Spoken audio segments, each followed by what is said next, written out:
Okay, so എല്ലാവർക്കും good evening. Let's start. Last ക്ലാസ്സിൽ നമ്മൾ ഏകദേശം ഈ ഭാഗം വരെയാണ് പറഞ്ഞു നിർത്തിയത്, റൈറ്റ്? ടെമ്പറേച്ചറിനെ ഫാക്ടേഴ്സ് അഫക്റ്റിംഗ് ടെമ്പറേച്ചറിനെ അഫക്ട്, ഒരു സ്ഥലത്തിന്റെ ചൂടിനെ അഫക്ട് ചെയ്യുന്ന കാര്യങ്ങൾ എന്തൊക്കെ എന്നൊക്കെ പറഞ്ഞു നിർത്തി. നമ്മൾ ഹീറ്റ് ബഡ്ജറ്റൊക്കെ കംപ്ലീറ്റ് ചെയ്തു. അങ്ങനെ ഇനി എടുക്കേണ്ടത് അതിന്റെ ഒരു ചെറിയ ഭാഗം ബാക്കിയുള്ളത് ഐസോതെർംസ് എന്ന് പറഞ്ഞ ഭാഗമാണ്, and distribution of temperature. Okay, ഇതുള്ള കാര്യങ്ങളൊക്കെ ആണല്ലോ അല്ലേ? കഴിഞ്ഞ ക്ലാസ്സിൽ എടുത്ത കാര്യങ്ങൾ anyone have any doubts or anything? You can shoot.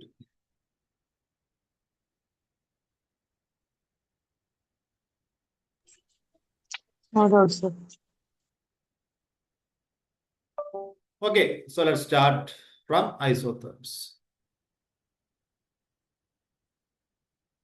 ഇപ്പോ ഐസോബാർ, ഐസോതേം, ഇങ്ങനെയൊക്കെ കുറെ വാക്കുകൾ നിങ്ങൾ കാണും. ഓക്കെ, ഈ ഐസോബാർ, ഐസോതേം എന്നൊക്കെ പറഞ്ഞാൽ ഈക്വൽ എന്നുള്ള അർത്ഥത്തിലാണ് വരുന്നത്. ഓക്കെ, ഇപ്പൊ പ്രഷർ ആണെങ്കിൽ ഐസോബാർ, ടെമ്പറേച്ചർ ആണെങ്കിൽ ഐസോതേം. എന്താണ് ഈ സംഭവം? ഒരേ ചൂടുള്ള പ്രദേശങ്ങളെ ഒരുമിച്ച് കണക്ട് ചെയ്യുന്ന ഒരു ലൈൻ, അത്രേ ഉള്ളൂ. എന്ത്? ഐസോതെർംസ്. ഓക്കെ, ഇപ്പൊ കറക്റ്റ് ആയിട്ട് എന്താന്ന് ചോദിച്ചാല്, ഇപ്പൊ ഒരുപാട് സ്ഥലത്ത് ഒരേ ചൂടുള്ള സ്ഥലങ്ങൾ ഉണ്ടാവുമല്ലോ. ഇപ്പൊ ഇതൊരു വലിയ പ്ലെയിൻ ആണെന്ന് വിചാരിച്ചോ, ഇത് വലിയ ഫുട്ബോൾ ഗ്രൗണ്ട് ആണ്, അല്ലെങ്കിൽ ഇതാണ് ഭൂമി എന്നൊക്കെ വിചാരിക്കുക. ഈ ഭൂമിയില്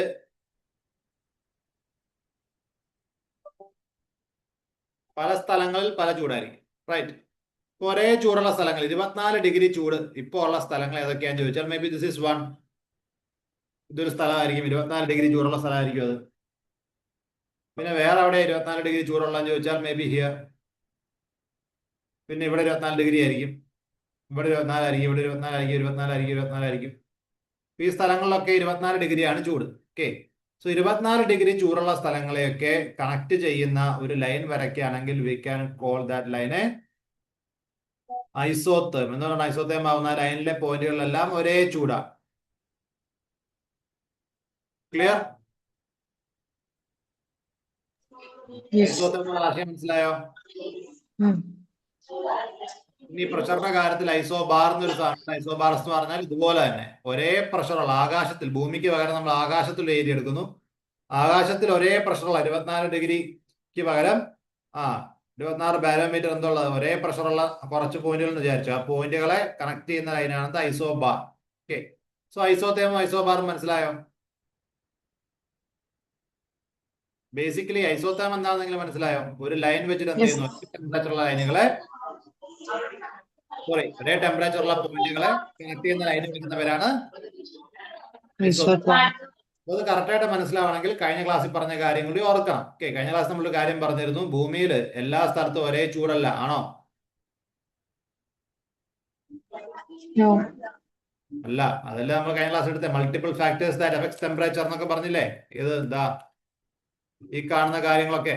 latitude, altitude, distance from sea, prevailing winds, ocean current, cloud cover and nature of the surface of land. ലാൻഡിന്റെ നേച്ചർ, ഫോറസ്റ്റ് കവർ ആണോ, മൊട്ടക്കുന്നാണോ, ഓക്കെ, കല്ലാണോ, റോഡാണോ, ടാറിട്ട പ്രദേശമാണോ എന്നതിനനുസരിച്ചൊക്കെ എന്ത് മാറും? നേച്ചർ ഓഫ് ദ സർഫസ്, പുഴയാണോ, കടലാണോ, മണ്ണാണോ, ഈ സർഫസിന്റെ നേച്ചർ അനുസരിച്ച് ആ സ്ഥലത്തെ ചൂട് എന്ത് ചെയ്യും? മാറും. ക്ലിയർ? സോ ഓരോ സർഫസും, ചിലത് മൊട്ടക്കുന്നായിരിക്കാം, ചിലത് എന്തായിരിക്കാം, പ്ലാറ്റു ആയിരിക്കാം, ചിലത് വലിയ കാടായിരിക്കാം, ചിലത് മലയായിരിക്കാം, ചിലത് സർഫസിൽ പുഴയുണ്ടാവാം. സോ പുഴയുള്ള സ്ഥലത്ത് പാറ പോലെ ചൂട് പിടിക്കില്ല. സോ ഓരോ സ്ഥലത്തും ഓരോ ചൂടാണ്. സോ ഭൂമിയുടെ ഉപരിതലത്തിൽ പല സ്ഥലങ്ങളിലും പല ചൂടാണ്. സോ ഒരേ ചൂടുള്ള സ്ഥലങ്ങളെ ഒരുമിപ്പിക്കുമ്പോഴാണ് എന്ത് ചെയ്യുന്നത്? ഐസോതേം ആവുന്നത്. Okay, so that we should understand. ഇതാണ് നമ്മൾ നേരത്തെ കഴിഞ്ഞ ക്ലാസ്സിൽ പറഞ്ഞപ്പോൾ ഇവിടെ ആവശ്യം വരുന്നത്. സൂര്യൻ ഇവിടെ ഇങ്ങനെ നിൽക്കുകയാണെങ്കിൽ പോലും, സൂര്യന്റെ പൊസിഷൻ ഇതാണെങ്കിൽ പോലും, സൂര്യന്റെ വെയില് നേരിട്ടടിക്കുന്ന പ്രദേശം ഇതാണെങ്കിലും എല്ലാ സ്ഥലത്തും ഇവിടെ ഒരേ ചൂടായിരിക്കില്ല. ഓക്കെ, ഇവിടെ കാടുണ്ടാവാം, ഒരു പ്ലെയിൻ ആയിട്ടുള്ള സാൻഡ് ഏരിയ ഉണ്ടാവാം, ഓക്കെ, ഡെസേർട്ട് പോലെ, അവിടെ നല്ലോണം ചൂട് പിടിക്കും.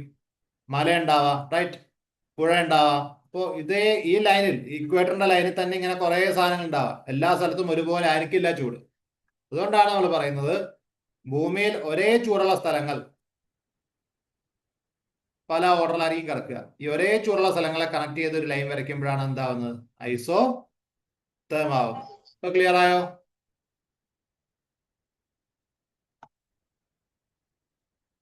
എവരിവൺ ക്ലിയർ ആയി? Yes. ശരിക്കും നമ്മളൊരു ഐഡിയൽ കണ്ടീഷൻ എടുക്കുകയാണെങ്കിൽ, ഇപ്പൊ നിങ്ങൾ ക്ലിയർ ആയെങ്കിൽ നിങ്ങൾ സ്വാഭാവികമായിട്ട് എന്നോട് ചോദിക്കേണ്ട ചോദ്യം, ചോദിച്ചില്ല ആരും, isn't that parallel as latitudes എന്നൊരു ചോദ്യമാണ് വരേണ്ടത്.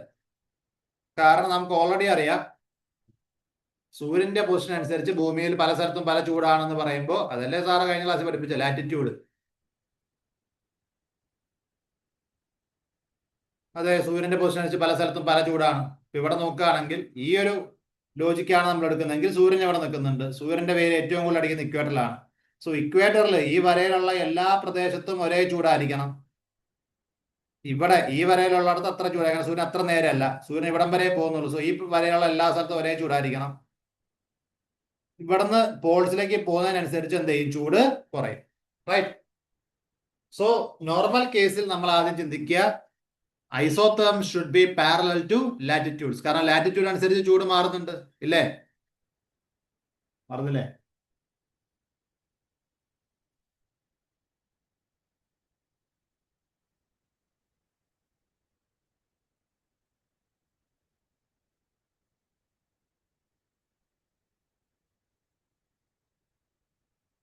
മനസ്സിലാവുന്നുണ്ടോ എവരിവൺ? കഴിഞ്ഞ ക്ലാസ്സിൽ പഠിപ്പിച്ചല്ലേ ലാറ്റിറ്റ്യൂഡ് അനുസരിച്ച് ചൂട് മാറുന്നത്. സൂര്യൻ എവിടെയാണോ നേരെ നിൽക്കുന്ന ഇക്വേറ്റർ ആണെങ്കിൽ ഏറ്റവും ചൂട് അവിടെ ആയിരിക്കും, ഇക്വേറ്ററില്. ഇക്വേറ്ററിൽ നിന്ന് മേലേക്ക് പോകുന്നതിനനുസരിച്ച് ചൂട് കുറഞ്ഞു കുറഞ്ഞു വരുന്നുണ്ടോ, രണ്ട് സൈഡിലേക്ക് പോകുന്നതിനനുസരിച്ച്. സോ ലാറ്റിറ്റ്യൂഡിന് പാരലൽ ആയിട്ട് തന്നെ എന്ന് പറഞ്ഞാൽ ലാറ്റിറ്റ്യൂഡ് മാറുന്നതിനനുസരിച്ച് ചൂട് കുറഞ്ഞു വരുമല്ലോ. ഒരേ ചൂടുള്ള പ്രദേശങ്ങൾ കണക്ട് ചെയ്യുന്ന വര ലാറ്റിറ്റ്യൂഡ് അല്ലേ എന്ന് ചിലപ്പോൾ നിങ്ങൾക്ക് ചോദിക്കാമായിരുന്നു, അല്ലെങ്കിൽ ചോദിച്ചേക്കാം. പക്ഷെ ചോദിക്കാത്തത് ചിലപ്പോൾ ചിന്തിക്കാത്തതുകൊണ്ടോ അല്ലെങ്കിൽ അതിന് ഉത്തരം അറിയാവുന്നതുകൊണ്ടാണ്. എന്തുകൊണ്ടാണ് ലാറ്റിറ്റ്യൂഡുകൾ ഒരേ ചൂടുള്ള സ്ഥലങ്ങൾ മീൻസ് ഒരേ ചൂടുള്ള പ്രദേശത്തെ ഒന്നിപ്പിക്കുന്ന ലൈൻ ആവാത്തത്?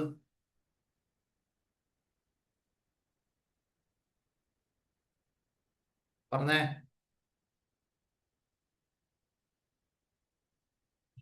ആരെങ്കിലും ഒരാൾ ഉത്തരം പറഞ്ഞേ. ഞാൻ എന്റെ എക്സ്പ്ലനേഷൻ ഈ ക്ലാസ്സിൽ എടുത്തു കഴിഞ്ഞു, നിങ്ങൾക്ക് പറഞ്ഞു തന്നു കഴിഞ്ഞു എന്തുകൊണ്ടാണ് അങ്ങനെ ആവാത്തത്.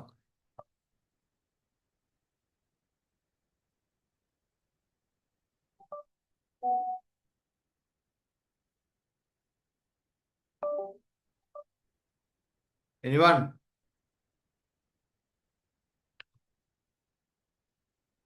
ആർക്ക് മനസ്സിലായില്ല? അതോ ചോദ്യം മനസ്സിലാവാണ്ടാണോ?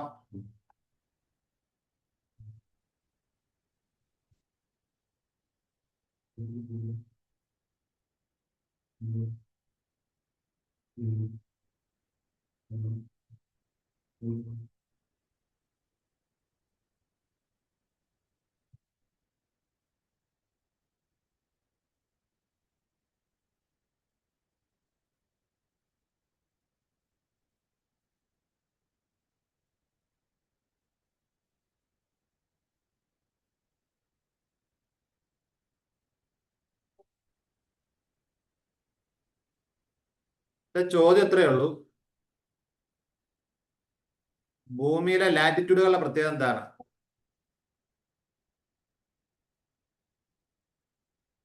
ഇക്വേറ്റർ ഉണ്ട്, ഇക്വേറ്ററിന്റെ മേലേക്ക് ആയിട്ട് ലാറ്റിറ്റ്യൂഡ്സ് ഉണ്ട്. ലാറ്റിറ്റ്യൂഡ്സ് അനുസരിച്ച് ചൂടിന് എന്താ സംഭവിക്കുക, പറഞ്ഞേ. ലാറ്റിറ്റ്യൂഡ് മാറുന്നതനുസരിച്ച് ടെമ്പറേച്ചറിന് എന്ത് സംഭവിക്കും?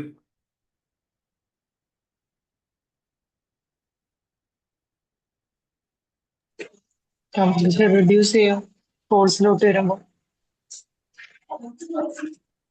പോൾസിലോട്ട് പോകുന്നതിനനുസരിച്ച് ചൂട് റെഡ്യൂസ് ആവും, അല്ലേ?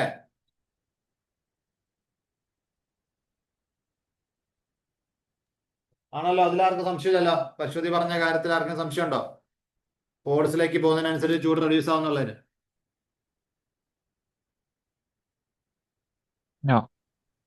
ഇല്ല. അപ്പോ ഈ ലാറ്റിറ്റ്യൂഡിൽ ഏറ്റവും ചൂടുള്ള ലാറ്റിറ്റ്യൂഡ് ഏതായിരിക്കും? ഇക്വേറ്റർ. ഇക്വേറ്ററിലുള്ള പോയിന്റ്സിലായിരിക്കണം ഏറ്റവും ചൂടുള്ളത്, അങ്ങനല്ലേ?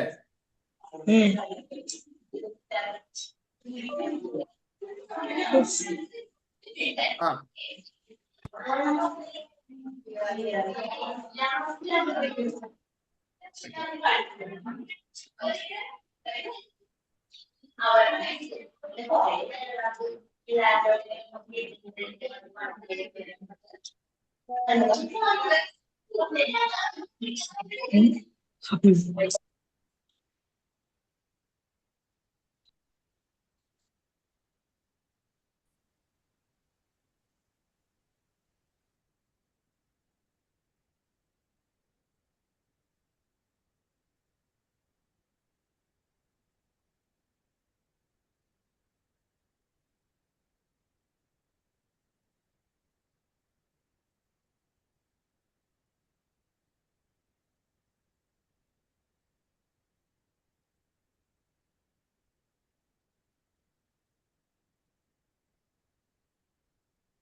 ഓക്കെ, ഇതില്ല. ഇപ്പൊ നമ്മൾ പറഞ്ഞനുസരിച്ചിട്ട് ഇക്വേറ്ററിലാണ് ഏറ്റവും ചൂടുണ്ടാവേണ്ടത്, റൈറ്റ്? This is equator. ഇപ്പൊ ഇക്വേറ്ററിലെ എല്ലാ പോയിന്റിനും ഈ ഇക്വേറ്ററുള്ള സ്ഥലങ്ങൾക്കാണ് ഏറ്റവും ചൂടെന്ന് പറഞ്ഞാൽ ഈ വരെയുള്ള പോയിന്റുകൾക്കാണ് ഏറ്റവും ചൂടെന്നല്ലേ അർത്ഥം? അതിന് മേലേക്ക് പോകുന്ന ഓരോ പോകുന്നതിനനുസരിച്ച് ചൂട് കുറയും. എന്ന് പറഞ്ഞാൽ ഈ വരയിൽ ഉള്ള സ്ഥലങ്ങൾ ഇക്വേറ്റർ അത്ര ചൂടുണ്ടാവില്ല, ചൂട് കുറവായിരിക്കും, റൈറ്റ്? ആ ഇനി അതിനും മേലേക്ക് പോകുമ്പോൾ ഈ വരയിലുള്ള സ്ഥലങ്ങൾക്ക് താഴെ കണ്ട രണ്ട് വരകളുള്ള സ്ഥലങ്ങളെക്കാൾ ചൂട് പിന്നെയും കുറവായിരിക്കും. അങ്ങനെയാണെങ്കിൽ ഒരേ ചൂടുള്ള സ്ഥലങ്ങളെ കണക്ട് ചെയ്യുന്ന വരകളാണ് ലാറ്റിറ്റ്യൂഡ് എന്ന് ഞാൻ പറഞ്ഞാൽ ശരിയായിരിക്കുമോ തെറ്റായിരിക്കും? ഇതാണ് എന്റെ ചോദ്യം. തെറ്റായിരിക്കും. വൈ? എന്തുകൊണ്ട് തെറ്റായിരിക്കും? ഇക്വേറ്റർ തന്നെ പല രീതിയിലുള്ള ലാൻഡ് ഉണ്ടാവുമല്ലോ. Yes, exactly. അത് നിങ്ങൾക്ക് മനസ്സിലായെന്ന് അറിയാൻ വേണ്ടി ഞാൻ ചോദിച്ചോളൂ. കാരണം ഇക്വേറ്ററിൽ തന്നെ ഇവിടെ ചിലപ്പോൾ കടലായിരിക്കും, ഈ പോർഷൻ കടലായിരിക്കും, ഓക്കെ, ഇവിടെ ഡെസേർട്ട് ആയിരിക്കും, ഇവിടെ കാടായിരിക്കും. സോ പാരലൽ ഐസോതെർമുകൾ നോർമലി ആർക്ക് പാരലൽ ആവണം? ലാറ്റിറ്റ്യൂഡുകൾക്ക് പാരലൽ ആവണമെങ്കിലും കറക്റ്റ് പാരലൽ ലൈൻ ആവില്ല, ചെറിയ ഡിഫറൻസുകളുള്ള ഒരു വേവി ലൈൻ ആയിട്ടായിരിക്കും ആര് വരിക? ഐസോതെർമുകൾ വരിക, ഓക്കെ. പക്ഷെ ഇൻ എ ബ്രോഡ് സെൻസ് നമുക്ക് വേണമെങ്കിൽ എന്തിന് പാരലൽ ആണെന്നും പറയാം. ലാറ്റിറ്റ്യൂഡുകൾക്ക് സമാനമായിട്ട് നമുക്ക് പറയാം. ഓക്കെ, ആരെന്താ ചോദിച്ചായിരുന്നോ?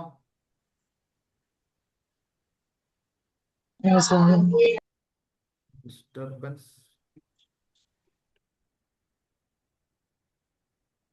ഓക്കെ, സോ അതാണ് എന്റെ പോയിന്റ്. അത് മനസ്സിലായല്ലോ.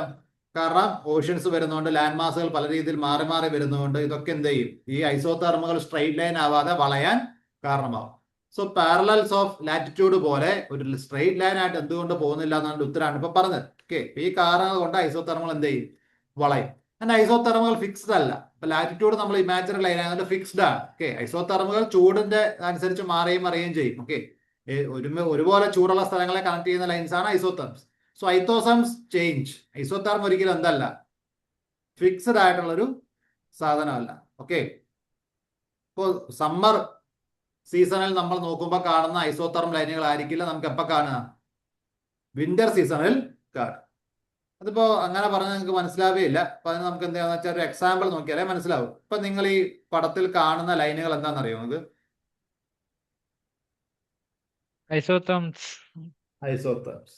ഇതെങ്ങനെ മനസ്സിലാക്കണം? നിങ്ങൾ മനസ്സിലാക്കേണ്ടത് വളഞ്ഞിട്ടും ഒക്കെ ഒരുപാട് വരയുണ്ട്. ഈ വരകളുടെ പ്രത്യേകത എന്താ? ചിലയിടത്തില് ചൂട് കുറവാണ്, ചിലയിടത്തില് ഈക്വൽ ആണ്, ചിലയിടത്തില് ഹൈ ആണ്. ഓക്കെ, പക്ഷെ ഈ വരകളുടെ പ്രത്യേകത ആണ് ഉദ്ദേശിച്ചത്. ഇപ്പൊ ഈ വരകൾ, ഈ ഒരു വര എടുത്താല് ഈ വരയിലുള്ള എല്ലാ സ്ഥലത്തെയും ടെമ്പറേച്ചർ സെയിം ആണ്, -25 ഡിഗ്രി ഉള്ള സ്ഥലങ്ങളെ കണക്ട് ചെയ്യുന്ന വരയാണ് ഈ കണ്ട വര. ക്ലിയർ? യെസ്. പേന പോയതുകൊണ്ടാണ് വരയ്ക്ക് അത്ര വൃത്തിയില്ലാത്തത്. എനിവേ അത് മനസ്സിലായല്ലോ. ഓക്കെ. കണ്ടോ ഇവിടെ അടുത്ത ഐസോത്തർം -12.5. എന്നാൽ ഈ വരയുള്ള എല്ലാ സ്ഥലങ്ങളും എന്തായിരിക്കും? -12.5 ആയിരിക്കും ടെമ്പറേച്ചർ. ഇനി ഇവിടെ 20 ഡിഗ്രി സെൽഷ്യസ് ഐസോതേർം ഉണ്ട് എന്ന് പറഞ്ഞാൽ ഈ വരയിലുള്ള എല്ലാ സ്ഥലങ്ങളുടെയും ഇത് ഈ വര പോകുന്ന ഏതൊക്കെ രാജ്യങ്ങളിൽ കൂടി കടന്നു പോകുന്ന ആഫ്രിക്കയിലെ ഈ പ്രദേശങ്ങളിലൂടെ ഇവിടെയുള്ള രാജ്യത്തിൽ കൂടിയും ഈ അറേബ്യയിൽ കൂടിയും ഇന്ത്യയിൽ കൂടിയും കടന്നു പോകുന്നുണ്ട്. ഈ പ്രദേശത്തൊക്കെ ടെമ്പറേച്ചർ എത്രയായിരിക്കും അതിന്റെ അർത്ഥം? 20 ഡിഗ്രി. 20 ഡിഗ്രി ഐസോതേർം.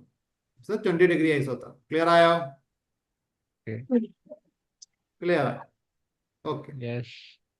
ഇനി ഈ ഐസോതേർമുകളുടെ നിലവിലുള്ള രൂപം മാറാൻ സാധ്യതയുണ്ടോ ഇല്ലയോ?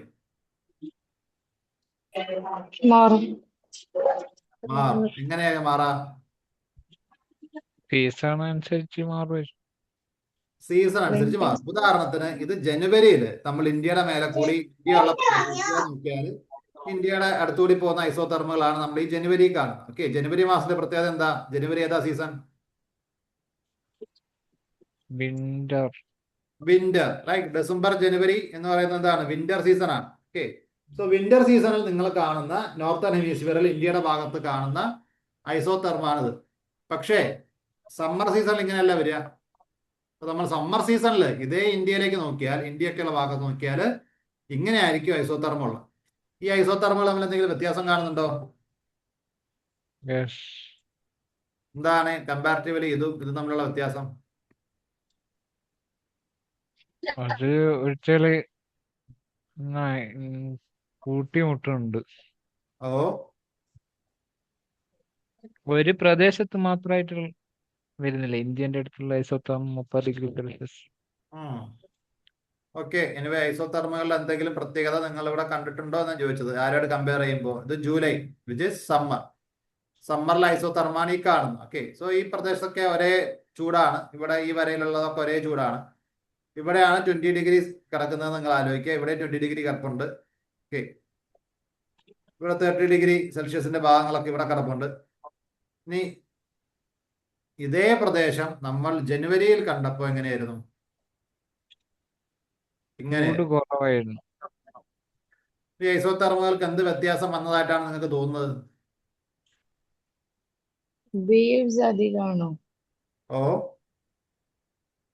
വേവ്സ് അധികമാണോ? വേവ്സോ? എനിക്ക് ക്ലിയർ ആയി. വേവ്സ് മീൻസ് ഈ വളവിനെയാണോ ഉദ്ദേശിക്കുന്നത്? അതെ സർ. ഓക്കെ, ഒരു രീതിയിൽ ആ ബെൻഡിങ്. ഓക്കെ, ബെൻഡിങ് നമുക്ക് എടുത്ത് പറയാവുന്ന ഒരു കാര്യമാണ്. And that's it. ആ ഒരു ബെൻഡിങ് നിങ്ങൾ ശ്രദ്ധിക്കണം എന്ന് എല്ലാവരും ശ്രദ്ധിച്ചില്ല പ്രശ്നമൊന്നുമില്ല, പെട്ടെന്ന് കണ്ണിപ്പണമൊന്നുമില്ല. പക്ഷേ ഒരു പ്രത്യേകത ആണ്, we can see bends in the isotherms. ഇപ്പൊ സമ്മർ സീസണിലാണെങ്കിൽ നോർത്തേൺ ഹെമിസ്ഫിയർ മാത്രം എടുക്കുക. സമ്മർ സീസണിലാണെങ്കിൽ ഐസോതെർമുകൾ എന്ത് ചെയ്യുന്നുണ്ട്? It is bending towards the equator while crossing the oceans. ഓഷ്യൻസിൽ ഇക്വേറ്ററിന്റെ അടുത്തേക്കാണ് ഐസോതെർം എന്ത് ചെയ്യുന്നത്? ബെൻഡ് ചെയ്യുന്നത്. ഓക്കെ, എന്നാൽ ലാൻഡ് മാസിൽ കയറുമ്പോൾ മൂപ്പര് പോൾസിലേക്ക് ബെൻഡ് ചെയ്യും. ഇത് സമ്മറിൽ. അതേ സമയത്ത് ഇക്വറ്റോറിയൽ ഓഷ്യൻസില് ഓഷ്യൻസിലല്ല, അടുത്തവിടെ പോയി. അതേസമയം നമ്മൾ ജനുവരി എടുത്താൽ ആ ബെൻഡിങ് എന്ത് ചെയ്യും? റിവേഴ്സ് ആവുന്നതും കാണാൻ സാധിക്കും. ഈ പറഞ്ഞ കാര്യം കറക്റ്റായിട്ട് മനസ്സിലാവണമെങ്കിൽ ഒന്നും കൂടി ശ്രദ്ധിക്കുക. Northern hemisphere summer, towards equator on oceans. ഈ ഇത്രയും കീവേഡ്സ് മാത്രം ഈ സ്ലൈഡിൽ ഓർത്ത് വെക്കുക.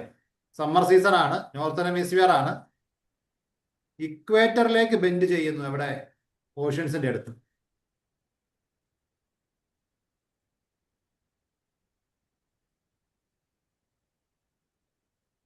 സമ്മർ എന്ന് പറയുമ്പോൾ ജൂലൈ അല്ലേ? ജൂലൈ.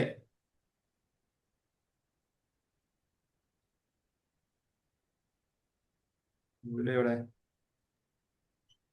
സർ എനിക്കൊരു ഡൗട്ട് ഉണ്ട്. ഓ, ചോദിച്ചോ. ജൂൺ ജൂലൈയില് റെയിനി സീസൺ അല്ലേ? ഓക്കെ. ഫൈൻ. പറഞ്ഞുതരാം.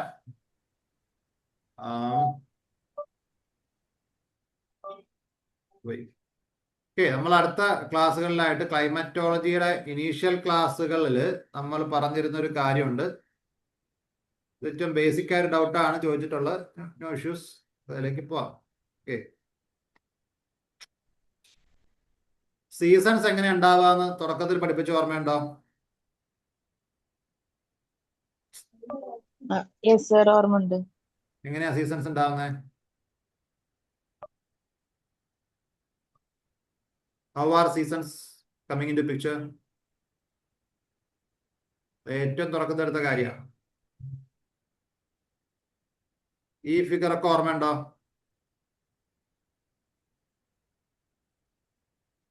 യെസ്. എങ്ങനെയാണ് സീസൺ ഉണ്ടാവുന്നത് തുടങ്ങിയ കാര്യങ്ങളൊക്കെ തുടക്കത്തിൽ പറഞ്ഞ ഓർമ്മയുണ്ടോ?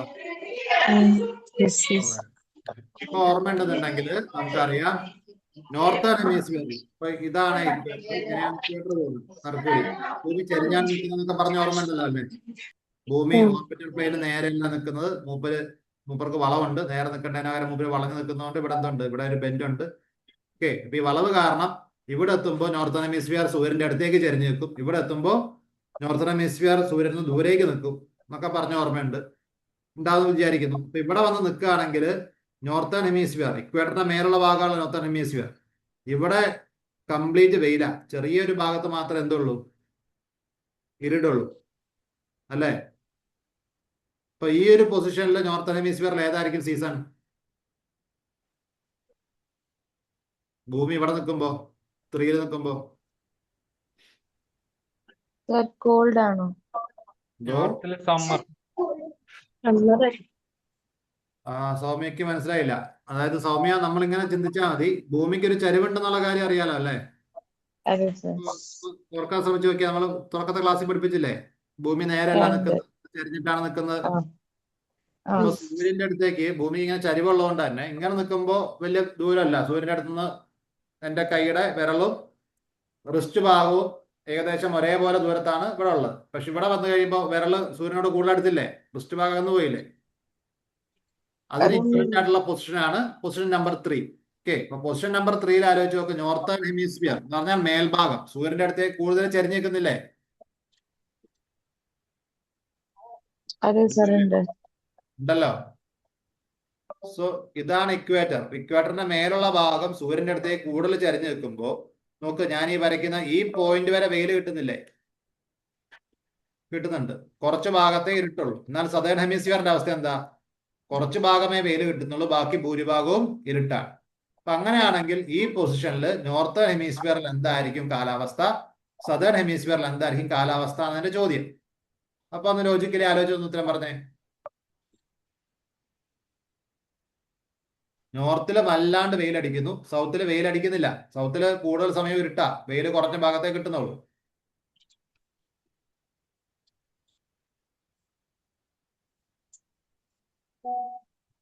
പറഞ്ഞ സൗമ്യ, നോർത്തിൽ എന്തായിരിക്കും അപ്പൊ സീസൺ? വെയില് ഇവിടെ നല്ലോണം വെയിലടിക്കുന്നില്ലേ? ഇവിടം മുതൽ ഇവിടം വരെ വെയിലല്ലേ?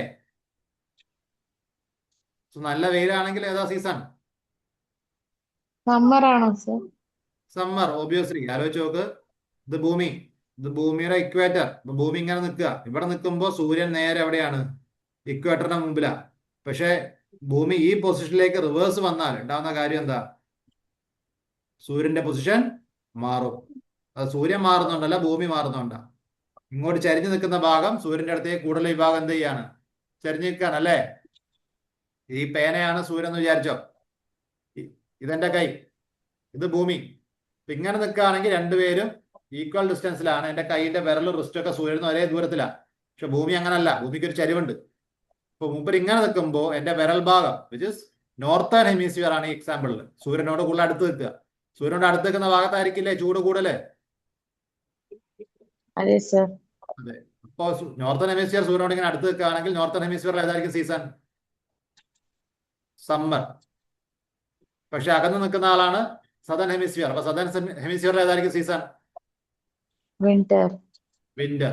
അപ്പൊ ഈ പൊസിഷനിൽ എത്തുമ്പോഴേ പ്രശ്നമുള്ളൂ. നേരെ തിരിഞ്ഞ് ഭൂമി ഈ പൊസിഷനിൽ എത്തുമ്പോ അല്ല, തിരിച്ച് ഈ പൊസിഷനിൽ എത്തുമ്പോ നേരെ റിവേഴ്സ് ആവും. റൈറ്റ്, നോർത്തേൺ ഹെമിസ്ഫിയർ സൂര്യനോട് വളരെ അടുത്ത് പോകും, സദേൺ ഹെമിസ്ഫിയർ അടുത്ത് വരും. അതാണ് പൊസിഷൻ നമ്പർ 1. പൊസിഷൻ നമ്പർ 1ഉം 3ഉം നമ്മളെ വ്യത്യാസം മനസ്സിലാവുന്നുണ്ടോ സതിക്ക്? സതിയല്ല, സൗമ്യക്ക് ഈ 1ഉം 3ഉം പൊസിഷൻ നമ്മളെ വ്യത്യാസം പറഞ്ഞേ.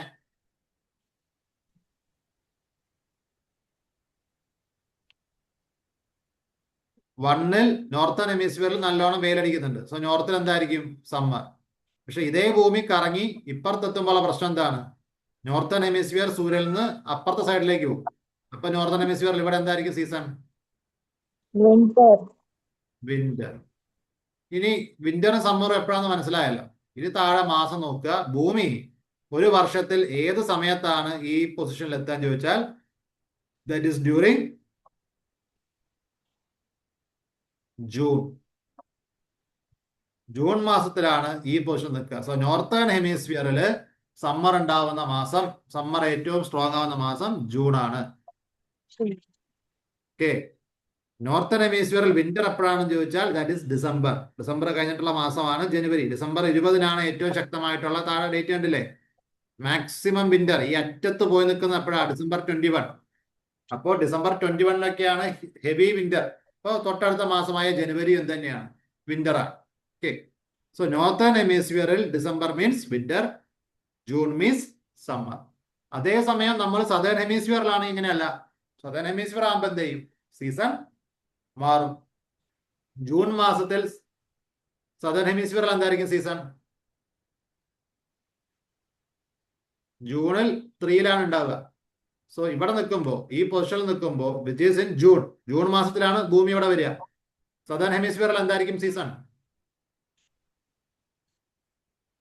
സൗമ്യ,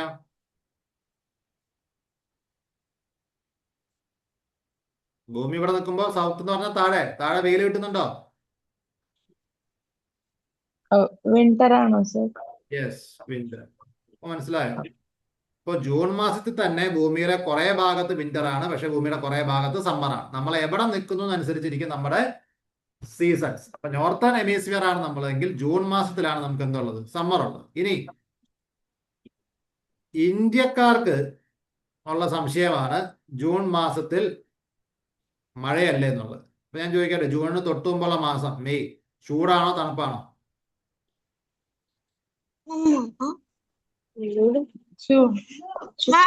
ഏപ്രിൽ മെയിൽ നമുക്ക് ചൂടാണോ തണുപ്പാണോ? ചൂട്. ജൂണില് മഴ പെയ്യുന്നു, പക്ഷെ മഴ പെയ്യുമ്പോഴും ഇവിടെ മഞ്ഞൊന്നും പെയ്യുന്നില്ലല്ലോ. ഇവിടെ മഞ്ഞ് മൂടി കിടക്കാണോ? അല്ല, കാർമേഘമുള്ള ദിവസങ്ങൾ നല്ല ചൂടുമല്ലേ. ജൂൺ മാസത്തിൽ സത്യത്തിൽ it is summer. Okay, summer ആണ്. പക്ഷെ എന്താണ്? നല്ലോണം ഇവാപ്രേഷൻ നടക്കുന്നതുകൊണ്ട് എന്ത് ചെയ്യുന്നുണ്ട്? മഴയും കൂടി പെയ്യുന്നുണ്ട് എന്നേ ഉള്ളൂ. ഓക്കെ, നമുക്ക് പലപ്പോഴും മഴ പെയ്യുമ്പോൾ ഒരു തണുപ്പ് ഫീൽ ചെയ്യും. പക്ഷെ നമ്മൾ ഡൽഹിയിലേക്കൊക്കെ പോയാൽ obviously June month summer season ആണ്. ഡൽഹിയിലൊക്കെ ഈ സമയത്ത് നല്ല വെയിലായിരിക്കും, നല്ല ചൂടായിരിക്കും. ക്ലിയർ? അപ്പൊ മഴ പെയ്യുന്ന കാലത്തെ മൺസൂൺ എന്ന് വിളിക്കുള്ളൂ. ബേസിക്കലി 4 സീസണേ ഉള്ളൂ: summer, winter, autumn and spring. Monsoon basically belongs to summer. കാരണം നമുക്ക് സമ്മർ സീസണിൽ മഴ പെയ്യുന്നതുകൊണ്ട് നമ്മൾ അതിനെ മഴക്കാലം എന്ന് വിളിക്കുന്നു. ഒരു സീസൺ അപ്പോഴും എന്ത് തന്നെയാണ്? സമ്മറാണ്. ക്ലിയർ ആയോ?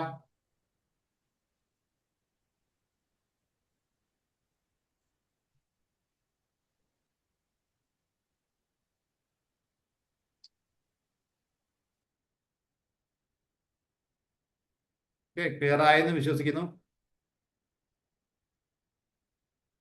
സീസൺസിന്റെ കൺസെപ്റ്റ് ക്ലിയർ ആണെങ്കിൽ നമുക്ക് ഈ കാര്യങ്ങൾ മനസ്സിലാവും. അതുകൊണ്ട് നമ്മൾ കൺസെപ്റ്റുവൽ ഭാഗം നമ്മൾ ആദ്യമേ ക്ലിയർ ചെയ്ത് പോകേണ്ടത് ഒരു ആവശ്യമാണ് എന്ന് നമ്മൾ തിരിച്ചറിയുന്നത് കൊണ്ടാണ്. ഓക്കെ, കാരണം നമുക്ക് ആ എർലി ക്ലാസ്സുകൾ വേണമെങ്കിൽ എന്ത് ചെയ്യാന്ന് വെച്ചാൽ റീവിസിറ്റ് ചെയ്യുക. റെക്കോർഡറൊക്കെ അവൈലബിൾ ആണ് എല്ലാ ക്ലാസ്സിന്റെയും.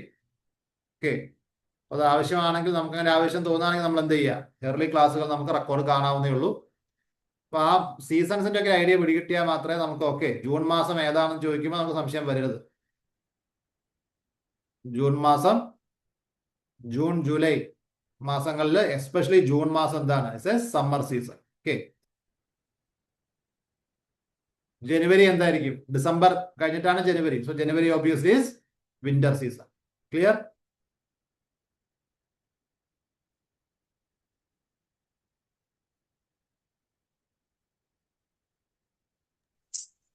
Yeah. Okay.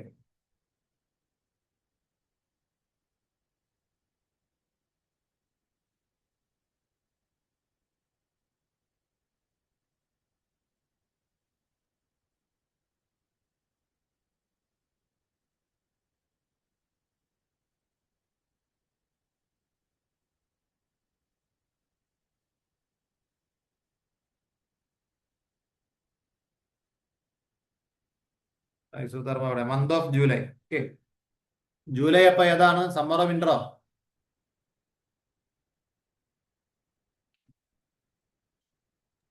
Summer. Northern Hemisphere summer. Yes, exactly. Northern hemisphere summer. ഈ കാണുന്ന പിക്ചർ നോർത്ത് ഇന്ത്യ. ഓക്കെ. അപ്പൊ നോർത്തില് നിങ്ങൾ ഇവിടെ സമ്മർ സീസൺ ശ്രദ്ധിച്ചാല് ഇതൊരു പർട്ടിക്കുലർ ഐസോത്തേം ആണല്ലോ. ഐസോത്തേമ. ഓക്കെ. ഈ ഐസോത്തേം ഇങ്ങനെ പോകുമ്പോൾ ഇത് കടലിൽ കൂടിയും പോകുന്നുണ്ട്, കരയിൽ കൂടിയും പോകുന്നുണ്ട്. ഈ ഒരു ഐസോത്തേം കടലിൽ നിന്ന് കരയിലേക്ക് കയറുമ്പോൾ അതിനെന്തെങ്കിലും സംഭവിക്കുന്നുണ്ടോ? എന്തെങ്കിലും ചേഞ്ച് വരുന്നുണ്ടോ? മേലോട്ട് ബെൻഡ് ആവുന്നുണ്ട്. പോൾസിനടുത്തോട്ടാ? ആ, കരയിൽ കയറുന്ന സമയത്ത് മൂപ്പര് ഒന്ന് ബാക്കോട്ട് പോളിന്റെ അടുത്തേക്ക് പോകുന്നുണ്ട് ഇല്ലേ? കടലിലേക്ക് ഇറങ്ങുന്ന സമയത്ത് തിരിച്ച് ഇക്വേറ്ററിന്റെ അടുത്തേക്കും ബെൻഡ് ആവുന്നുണ്ട്. ശ്രദ്ധിക്കുന്നുണ്ടോ അത്? ഇവിടെ നിന്ന് ഇങ്ങോട്ട് വരുന്നു, ഇവിടെ നിന്ന് കടലിൽ ചാടുമ്പോൾ ഒന്ന് ഇങ്ങോട്ട് വന്നു, which is towards equator. Right?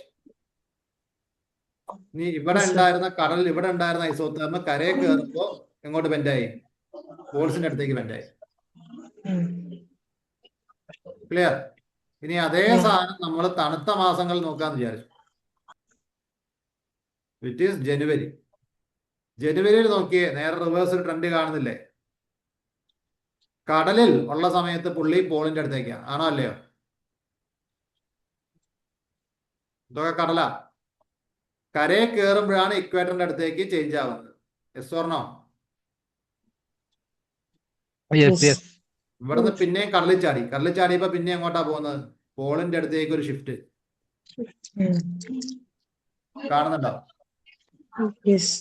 അത് നമ്മൾ മനസ്സിലാക്കേണ്ടത് ഐസോതെർമുകൾ നമുക്ക് നോക്കുമ്പോൾ മനസ്സിലാകും. ഐസോതെർമ് പറഞ്ഞാൽ മറന്നു പോകരുത്, ഒരേ ടെമ്പറേച്ചർ ഉള്ള സ്ഥലങ്ങളെ കണക്ട് ചെയ്യുന്ന പോയിന്റുകളാണ്. അപ്പൊ അതില് നമ്മൾ ഒരു സമ്മർ സീസണിൽ നോക്കുന്ന സമയത്ത് നമുക്ക് മനസ്സിലാവുന്നത് എന്താന്ന് വെച്ചാല് കടലിൽ ചാടുന്ന സമയത്താണ് അത് ഇക്വേറ്ററിന്റെ അടുത്തേക്ക് എന്ത് ചെയ്യുന്നുണ്ട്? ഒരു വളവ്. എന്നാൽ വിന്റർ സമയത്ത് നമുക്ക് നോക്കുന്ന സമയത്ത് കടലിൽ ചാടുമ്പോൾ പോളിന്റെ സൈഡിലേക്ക് വളവ്. അപ്പൊ പോളിന്റെ സൈഡിലേക്ക് വളവ് എന്ന് പറഞ്ഞ അർത്ഥം എന്താണ്? ഈ ലാറ്റിറ്റ്യൂഡിൽ ഞാൻ ഈ ഒരു പർട്ടിക്കുലർ വര എടുത്ത് വിചാരിച്ചോ, ഐസോതെർമിന്റെ വര, ഇതൊരു പർട്ടിക്കുലർ ഐസോതെർമാണല്ലോ. ഈ വരയിലുള്ളതെല്ലാം ഒരേ ടെമ്പറേച്ചറാണ്. എന്ന് പറഞ്ഞതിന്റെ അർത്ഥം എന്താണ്? ജനുവരി മാസത്തിൽ കരയിൽ, ഇന്ത്യയുടെ മേലെ ഇത് മംഗോളിയോ ഏതെങ്കിലും പ്രദേശം ആയിക്കോട്ടെ, ഇവിടെ ഉള്ള അതേ ടെമ്പറേച്ചർ ആണ് ഇവിടെ കടലിൽ ഈ ഭാഗത്ത്. ആണോ അല്ലയോ?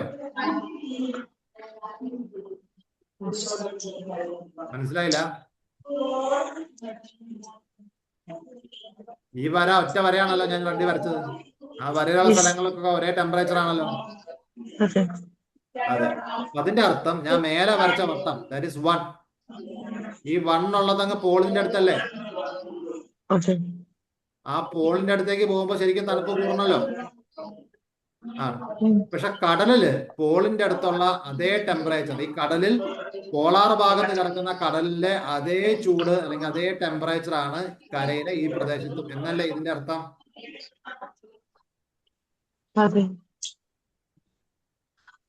ഐസോതെർമ് എങ്ങനെയാ വായിക്കേണ്ടത് മനസ്സിലാവുന്നുണ്ടോ? മനസ്സിലാവുന്നുണ്ട്. ഓക്കെ. എന്ന് പറഞ്ഞാല് സത്യത്തിൽ എന്തുകൊണ്ടാണ് ഇങ്ങനെ സംഭവം വരുന്നത് പറയാൻ പറ്റുമോ ആർക്കെങ്കിലും? പോളിൽ കാണേണ്ട ചൂട്, കടലിൽ പോളാർ റീജിയനിൽ മാത്രമുള്ള ചൂട് കരയിൽ വരുന്നു എന്ന് പറഞ്ഞാൽ കരയിൽ ഭീകരമായ തണുപ്പാണെന്നാണോ അർത്ഥം, അതോ കരയിൽ തണുപ്പ് കുറവാണെന്നാണോ അർത്ഥം? കടലിൽ തണുപ്പ് കുറവായിരിക്കും. കടലിൽ എവിടെ തണുപ്പ് കുറവായിരിക്കും? കടലിലെ ഈ ഭാഗത്തുള്ള സെയിം പോളാർ ടെമ്പറേച്ചർ റീജിയൻ. ഇവിടെ. കടലിൽ അടിയിൽ അല്ല മുകളിൽ. അതെ, പോളിൽ കടലിലുള്ള അതേ ടെമ്പറേച്ചർ ഇവിടെ ഉള്ളതുകൊണ്ടാണല്ലോ ഇത് ഐസോതെർമായേ. ഓക്കെ, ഇവിടെ ഇവിടുത്തെ ടെമ്പറേച്ചർ സെയിം ആണ്, ടെമ്പറേച്ചറിന് വ്യത്യാസമല്ല. പക്ഷെ നമുക്ക് പറയാൻ പറ്റുന്ന കാര്യം എന്താ? ഈ ഓഷ്യൻ കറൻസിന്റെ ഭാഗമായിട്ട് വാട്ട് എവർ റീസൺ, ഇപ്പൊ ഓഷൻ കറണ്ട് ഒരു സ്ഥലത്തല്ലേ ഉണ്ടാവുള്ളൂ, പക്ഷെ എൻ്റെ ഓഷൻ നോക്ക്, ഇവിടെയൊക്കെ ഇതൊക്കെ ഐസോതെർമിൽപ്പെട്ട സ്ഥലമാണ്. സോ ഇവിടെയുള്ള അതേ ചൂടാണ് ഇവിടെ. Okay, so this region and this region has same temperature. കടലിൽ നിന്ന് കരയിലേക്ക് കയറുമ്പോൾ പിന്നെയും വ്യത്യാസം വരുന്നുണ്ട്. എനിവേ, ഈ ഭാഗത്തുള്ള ലാറ്റിറ്റ്യൂഡിൽ ഈ പ്രദേശത്തുള്ള അതേ ടെമ്പറേച്ചർ ആണ് ഈ സീസണിൽ കുറച്ചും കൂടി ഇക്വേറ്ററിനോട് അടുത്ത് കിടക്കുന്ന കരയിലെ ഈ ഭാഗത്തിനും, എന്നല്ലേ ഇതിന്റെ അർത്ഥം? യെസ് അല്ലേ? Yes yes. ഇപ്പൊ സാധാരണഗതിയിൽ ഇതൊരു തണുപ്പുള്ള പ്രദേശത്തെ ടെമ്പറേച്ചർ ആണ് ഇവിടെ കാണേണ്ടത്, അല്ല. പക്ഷേ കര വല്ലാതെ തണുത്തു എന്നാണ് ഇതിന്റെ അർത്ഥം. മനസ്സിലാവുന്നുണ്ടോ? യെസ്.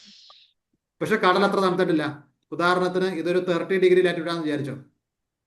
ഇവിടെ ഇതേ ലാറ്റിറ്റ്യൂഡിൽ ഈ പ്രദേശം ഇരിക്കുന്ന ഒരു ലാറ്റിറ്റ്യൂഡ് ഉണ്ടാവുമല്ലോ, അതേ ലാറ്റിറ്റ്യൂഡിലെ കടലിലേക്ക് നമ്മൾ ചാടിയാൽ ആ കടലിൽ ഈ ടെമ്പറേച്ചർ അല്ല, ടെമ്പറേച്ചർ കൂടുതലാണ്.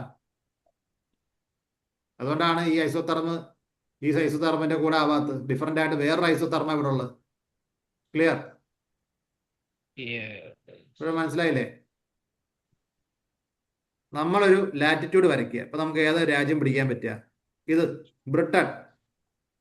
ബ്രിട്ടനിൽ കൂടി ഞാൻ ലാറ്റിറ്റ്യൂഡ് വരയ്ക്കുന്നു. ലാറ്റിറ്റ്യൂഡ് മാറില്ലല്ലോ, ആ വരയിൽ ഒരുപാട് രാജ്യങ്ങൾ ഉണ്ടാവുമല്ലോ. ഉണ്ടാവും. ഓക്കെ, സോ ബ്രിട്ടനിൽ ഇപ്പോൾ ഉള്ള ടെമ്പറേച്ചർ, ബ്രിട്ടന്റെ വലത് ഭാഗത്തുള്ള ടെമ്പറേച്ചർ, ഇവിടെ ഈ ഒരു രാജ്യം പിടിച്ചോ. നമുക്ക് ഐസോതെർമ ഈ പിക്ചറിൽ കാണാൻ കിട്ടുന്നത് ഇവിടെയാണ്. അപ്പൊ ഇവിടെ ഒരു രാജ്യമുണ്ട്, യൂറോപ്യൻ രാജ്യമുണ്ട്. അവിടെ ഒരു ഐസോതെർമ കാണുന്നുണ്ടല്ലോ, ഒരു കറുത്ത ലൈൻ ഉണ്ട്. ആ കറുത്ത ലൈനിന്റെ ടെമ്പറേച്ചർ എത്രയാ? ആ കറുത്ത ലൈനിന്റെ അറ്റം പോയി നോക്കിയാൽ മതി. എത്രയാ ടെമ്പറേച്ചർ? ഇതാണ് ആ ലൈൻ. 10 ഡിഗ്രി സെൽഷ്യസ് ലൈൻ അല്ലേ അത്? 10 ഡിഗ്രി. ഓക്കെ, അപ്പൊ ഈ പ്രദേശത്ത് 10 ഡിഗ്രി ആണെന്ന് അർത്ഥം ആണല്ലോ.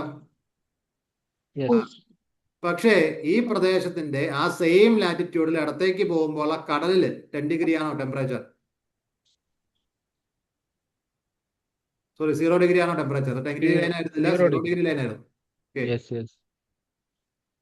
പക്ഷെ ആ ലാറ്റിറ്റ്യൂഡിൽ തന്നെയുള്ള കടലില് 0 ഡിഗ്രി ആണോ ടെമ്പറേച്ചർ? അല്ല, അവിടെ വരുമ്പോ ഐസോതെർമ മാറി 10 ഡിഗ്രിയാണ് ടെമ്പറേച്ചർ. എന്ന് പറഞ്ഞാൽ ഒരേ ലാറ്റിറ്റ്യൂഡിൽ തന്നെ കരയിൽ 0 ഡിഗ്രി ടെമ്പറേച്ചറും കടലിൽ 10 ഡിഗ്രി ടെമ്പറേച്ചറും. എവിടെയാണ് ചൂട് കൂടുതൽ? കടലിൽ. ഓക്കെ, അപ്പൊ കടലിലേക്ക് വരുന്ന സമയത്ത് അതുകൊണ്ടാണ് എന്ത് ചെയ്യുന്നത്, ഒരേ ടെമ്പറേച്ചറുള്ള സ്ഥലങ്ങൾ നോക്കുകയാണെങ്കിൽ കടലിൽ ഈ ഭാഗത്തൊന്നും 0 ഡിഗ്രി ഉണ്ടാവില്ല. കടലിൽ 0 ഡിഗ്രി കിട്ടണമെങ്കിൽ എങ്ങോട്ട് പോകണം? ഇവിടെ പോകണം. ഓക്കെ, ഈ ഭാഗത്താണ് 0 ഡിഗ്രി കടലിൽ കാണുന്നത്. ഓക്കെ, ഇതുകൊണ്ടാണ് നമുക്ക് എന്ത് വരുന്നത്, ജനുവരി മാസത്തില് കടലിന്റെ അടുത്തുള്ള ഐസോതെർമ എന്ത് ചെയ്യുന്നു? പോൾസിലേക്ക് ഷിഫ്റ്റ് ചെയ്യുന്നു. ഇവിടെ വരുന്നവരും ഇങ്ങോട്ട് ഷിഫ്റ്റ് ചെയ്യുന്നു എന്നൊക്കെ പറയുന്നത്. ഇതിൽ ബേസിക്കലി ഒറ്റ കാര്യം നടക്കുന്നുള്ളൂ, കടലിലും കരയിലും ഒരേ ടെമ്പറേച്ചർ അല്ല എന്നുള്ള നമ്മൾ കഴിഞ്ഞ മുന്നത്തെ ക്ലാസ്സിൽ പഠിച്ച സെയിം സാധനമേ ഉള്ളൂ. എന്തുകൊണ്ടായിരിക്കും കരയിൽ തണുപ്പായിട്ടും അതേ ലാറ്റിറ്റ്യൂഡിൽ കടലിൽ അതേ തണുപ്പ് വരാത്തത്? കടലില് മെല്ലെ തണുക്കൂ. കടലിൽ മെല്ലെ തണുക്കുള്ളൂ. അപ്പൊ ആ ലോജിക്ക് തന്നെ ഇവിടെ ഉള്ളൂ. ഐസോതെർമകൾ എന്തുകൊണ്ട് ഇങ്ങനെ വളയുന്നു മറിയുന്നു എന്നൊക്കെ പരീക്ഷയ്ക്ക് ചോദിച്ചാൽ വലിയ സംഭവമൊന്നുമില്ല. ഓക്കെ, ക്വസ്റ്റ്യൻ ഇങ്ങനെയൊക്കെ കാണിക്കും. ഒരു ക്വസ്റ്റ്യൻ വരുന്ന സമയത്ത് നേരത്തെ ഞാൻ സ്ലൈഡിൽ എഴുതി വെച്ച ഇങ്ങനെയൊക്കെ ക്വസ്റ്റ്യൻ വന്നിട്ടുണ്ട്. ഇത് പ്രീവിയസ് ക്വസ്റ്റ്യൻ ആണ്. During summer in northern hemisphere isotherm bend towards equator while crossing oceans and towards poles while crossing land mass. True or false? ഇത് ഞാൻ ക്വസ്റ്റ്യൻ പേപ്പറിന് അതുപോലെ എടുത്തിട്ടില്ല എന്നേ ഉള്ളൂ. This A previous year question. ഇത് കാണുമ്പോൾ നമ്മളങ്ങ് ഞെട്ടും. അന്നൊക്കെ പറഞ്ഞാൽ ഐസോതെർം bend toward equator, ഇക്വേറ്ററിലേക്ക് വളയും. കൺഫ്യൂസിങ്, നമുക്കിത് ഉത്തരം എഴുതാൻ പറ്റില്ല എന്ന് വിചാരിച്ച് നമ്മൾ പെടും. സത്യത്തിൽ സംഭവം സിമ്പിളാണ്. എന്താണ് ഇതിൽ പറഞ്ഞിട്ടുള്ളത്? ഇത് ട്രൂ ഓർ ഫാൾസ് എന്ന് ചോദിച്ചാൽ സമ്മറില് നോർത്തേൺ ഹെമിസ്ഫിയറിൽ ഐസോതെർമുകൾ ഓഷന്റെ മേലെ ഇക്വേറ്ററിലേക്ക് വളയുന്നു. ശരിയോ തെറ്റോ? ട്രൂ. നേരെ തിരിച്ച് നമ്മൾ ജനുവരി നിൽക്കാം. ജനുവരി നിൽക്കുകയാണെങ്കിൽ കടലിൽ ചാടുമ്പോൾ ഐസോതെർമുകൾ പോൾസിലേക്ക് വളയുന്നു. ശരിയോ തെറ്റോ? ട്രൂ. ശരി. അത് ശരിയോ തെറ്റോ എന്ന് അറിയാൻ എക്സാമ്പിൾ ഒറ്റ ലോജിക്ക് ആലോചിച്ചാൽ മതി. ഒരേ ലാറ്റിറ്റ്യൂഡിൽ കടലും കരയുണ്ട്. ആരാണ് പെട്ടെന്ന് ചൂട് പിടിക്കുകയും പെട്ടെന്ന് തണുക്കുകയും ചെയ്യുന്നത്? കര. കര. സോ ഇവിടെ ജനുവരി ഈസ് ഡിസംബർ. തണുപ്പ് മാസം വരുമ്പോഴും കര തണുക്കുന്ന പോലെ ആര് തണുക്കില്ല? കടല്. കടല് തണുക്കില്ല. സോ ഒരേ ലാറ്റിറ്റ്യൂഡിൽ ഒരേ നേർരേഖയിലുള്ള കടലും കരയും വരുമ്പോൾ കടലിനായിരിക്കും എന്ത് കൂടുതൽ? ചൂട് കൂടുതൽ. അതുകൊണ്ട് അതേ ലൈനിലുള്ള കടലിന് അതേ ലൈനിലുള്ള കരയുടെ സെയിം ടെമ്പറേച്ചർ അല്ല. ഓക്കെ, കടലിൽ അവിടെ 10 ഡിഗ്രി ചൂടുണ്ട്. പക്ഷെ കരയ്ക്ക് അതേ ലാറ്റിറ്റ്യൂഡിൽ കരയിലേക്ക് വരുമ്പോൾ കര പെട്ടെന്ന് തണുത്തു പോയി. കരയിൽ ആ സ്ഥലത്ത് 0 ഡിഗ്രി എന്തുണ്ടാവുള്ളൂ? ചൂടുണ്ടാവുള്ളൂ. അപ്പോൾ കരയുടെ ഈ പ്രദേശത്തെ കരയുടെ അതേ ചൂടുള്ള ഒരു പ്രദേശം കടലിൽ കിട്ടണമെങ്കിൽ അത് ആ ലാറ്റിറ്റ്യൂഡിൽ കിട്ടൂല. അത് പിന്നെ എവിടെ ഉള്ളൂ? അങ്ങ് മേലെ ഉള്ളൂ. അതുകൊണ്ടാണ് ഐസോതെർമുകൾ കടലിലേക്ക് ചാടുന്ന സമയത്ത് കടൽ പോൾസിലേക്ക് പോൾസിലേക്ക് എന്ത് ചെയ്യുന്നത്? കടലിൽ പോൾസിലേക്ക് അത് ഷിഫ്റ്റ് ആവുന്നത്. കാരണം ഐസോതെർമ് എന്ന് പറഞ്ഞാൽ ഒരേ ടെമ്പറേച്ചർ കണക്ട് ചെയ്യുന്ന വരകളാ. സോ ഇവിടെ കരയുടെ ഉള്ള ടെമ്പറേച്ചർ 0 ഡിഗ്രിയാണ്. പക്ഷെ കടലില് പെട്ടെന്ന് തണുക്കുന്ന സ്വഭാവമില്ല. സോ കടലിൽ ആ ഭാഗത്തൊക്കെ ചൂട് കൂടുതല. പിന്നെ കടലിൽ അതേ ചൂടുള്ള സ്ഥലം കിട്ടണമെങ്കിൽ you should go to Paul's. അതുകൊണ്ട് ഐസോതെർം പോൾസിലേക്ക് കടലിൽ ഷിഫ്റ്റ് ആവുന്ന പോലെ തോന്നും. ലോജിക്ക് ഇവിടെ കിട്ടിയോ? Very good. ഇനി ജനുവരി അല്ല, ജൂൺ ആണ്, അല്ലെങ്കിൽ എന്താണ്, സമ്മർ സീസൺ ആണെന്ന് വിചാരിക്കുക. സമ്മറിൽ ആരാണ് ആദ്യം ചൂട് പിടിക്കുക? കര. അപ്പൊ ഇത് നേരെ റിവേഴ്സ് ആവും. കടലിൽ പെട്ടെന്ന് ചൂട് പിടിക്കില്ല. കടലിൽ ഈ ഭാഗത്ത് ഉള്ള ചൂടായിരിക്കില്ല നേർരേഖയിലുള്ള സ്ഥലത്ത് കരയിൽ ചൂട്. കരയിൽ ഈ സമയത്ത് എന്ത് ചെയ്യും? ചൂട് വല്ലാതെ കൂടും. മനസ്സിലാകുന്നുണ്ടോ? കരയിൽ ചൂട് കൂടുതലായിരിക്കില്ലേ? സോ കടലിലുള്ളതിനേക്കാൾ ചൂട് കരയിൽ എന്ത് ചെയ്യും? സമ്മർ സീസണിൽ കൂടും. സോ പലപ്പോഴും എന്ത് ചെയ്യുന്ന വെച്ചാൽ നമുക്ക് എന്ത് ഫീൽ ചെയ്യും?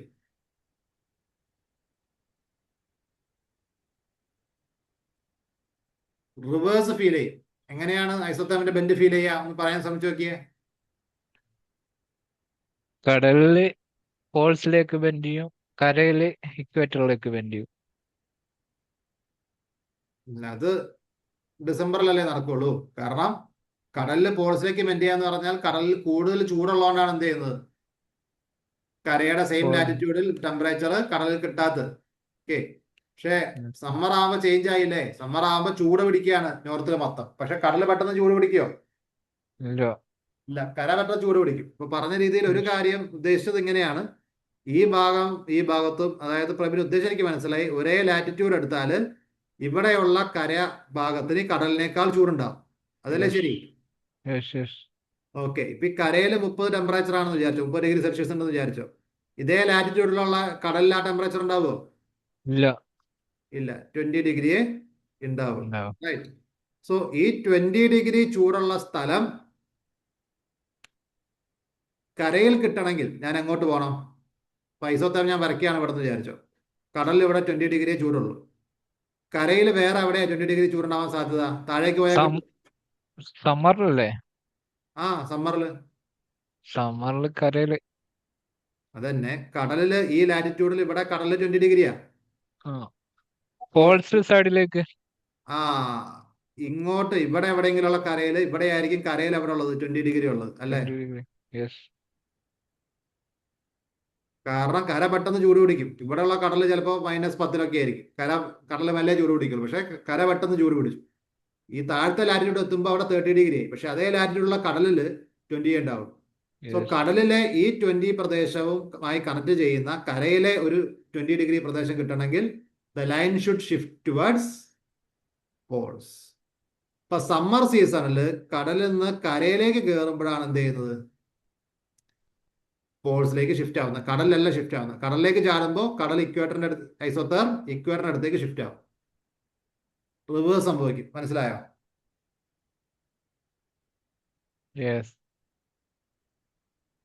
Everybody clear? ആർക്കൊക്കെ മനസ്സിലായി? അശ്വതിയും പ്രബിനും ആണെന്ന് പറഞ്ഞ് മനസ്സിലായി എന്നുള്ളത്.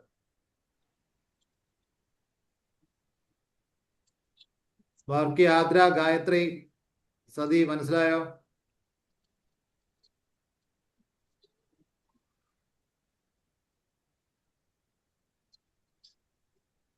ഓക്കെ. ഏറ്റവും കുറഞ്ഞത് കടലാണോ കരയാണോ ആദ്യം ചൂട് പിടിക്കാൻ ചോദിച്ചാൽ നിങ്ങൾ എന്ത് ഉത്തരം പറയും?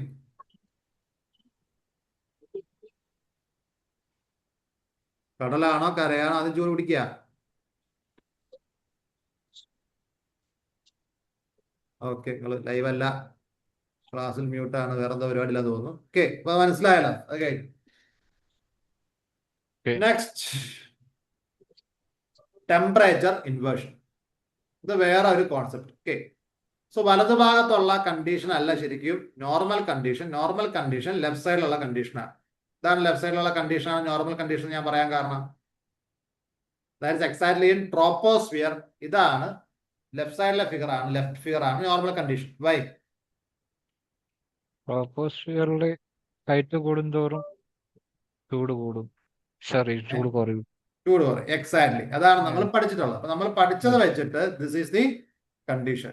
ഉയരം കൂടുന്നതിനനുസരിച്ച് എന്ത് ചെയ്യണം? തണുപ്പ് കൂടണം. പറയാം അങ്ങനെ ഉയരം കൂടുന്നതിനനുസരിച്ച് തണുപ്പ് കൂടുന്നതിന് റേറ്റും ഉണ്ട്. അതിനെന്താ പേര് പറയാ? Lapse rate. So lapse rate should come into picture. Okay. So lapse rate പിക്ചറിൽ വരുമ്പോ ഈ ലെഫ്റ്റ് സൈഡിൽ കാണുന്നതാണ് നോർമൽ പ്രോഗ്രഷൻ. ഉയരം കൂടുന്നതിനനുസരിച്ച് തണുപ്പ് എന്ത് ചെയ്യണം? കൂടി കൂടി വരണം. ചില സമയത്ത് വലത് ഭാഗത്ത് കാണുന്ന പോലെ അവസ്ഥ വരും. ഉയരത്തിലേക്ക് പോകും തോറും തണുപ്പ് കൂടി വരേണ്ടതിന് പകരം താഴെ തണുത്ത എയർ മേലേക്ക് പോകുമ്പോൾ ചൂട് കൂടുകയും അതിനുശേഷം പെട്ടെന്ന് പിന്നെയും ചൂട് കുറഞ്ഞ് തണുത്ത എയർ വരികയും ചെയ്യും. ഓക്കെ, നോർമൽ പ്രോഗ്രഷന് എഗെയിൻസ്റ്റ് ആയിട്ട് താഴെ നല്ലോണം തണുക്കുകയും മേലേക്ക് പോകുമ്പോൾ ചൂട് കൂടുകയും പിന്നെയും തണുക്കുകയും ചെയ്യുന്ന ഇങ്ങനെയുള്ള ഒരു ടെമ്പറേച്ചറിന്റെ സാധാരണഗതിയിലുള്ള സിസ്റ്റത്തെ ഇൻവേർട്ട് ചെയ്തുകൊണ്ട് ഒരു ഇൻവേർഷൻ ലെയർ രൂപപ്പെടും. ആ ഫിനോമിന പറയുന്ന പേരാണ് ടെമ്പറേച്ചർ ഇൻവേർഷൻ. ക്ലിയർ? എന്താണ് ഇൻവേർഷൻ മനസ്സിലായോ? നോർമൽ സിസ്റ്റത്തെ തലകുത്തിക്കുക. ഈ സിസ്റ്റം പൊട്ടി. നമ്മൾ നേരത്തെ പറഞ്ഞ ലാപ്സ് റേറ്റ് അനുസരിച്ച് തണുക്കുന്ന സാധനമാണ് അവിടെ കാണുന്നത്. നോ, അനോമലി എന്ന് വേണമെങ്കിൽ പറയാം. ഓക്കെ, ഒരു അനോമലിയാണ്. നമ്മൾ പ്രതീക്ഷിക്കുന്ന സാധനമല്ല കാണുന്നത്. പിന്നെ അടുത്ത നമ്മളെ ചോദ്യം, എന്തുകൊണ്ട് ഇങ്ങനെ അനോമലീസ് കാണുന്നു? എന്തുകൊണ്ട് ഇത് സംഭവിക്കുന്നു? ഇതിന് എക്സ്പ്ലനേഷൻ വേണമല്ലോ. സോ ടെമ്പറേച്ചർ ഇൻവേർഷൻ സംഭവിക്കുമെന്ന് ചോദിച്ചാൽ സംഭവിക്കും. Temperature inversions happen. എന്തുകൊണ്ടാണ് ചില സ്ഥലത്ത് സാധാരണയിൽ നിന്ന് എക്സ്പെക്റ്റഡിൽ നിന്ന് നമ്മൾ പ്രതീക്ഷിക്കുന്നതിന് വിരുദ്ധമായി ഇങ്ങനെയൊക്കെ കാണുന്നത് എന്നതാണ് ചോദ്യം. അതിന് കാരണം 2-3 കാരണങ്ങൾ നമുക്ക് പറയാൻ പറ്റും. Okay,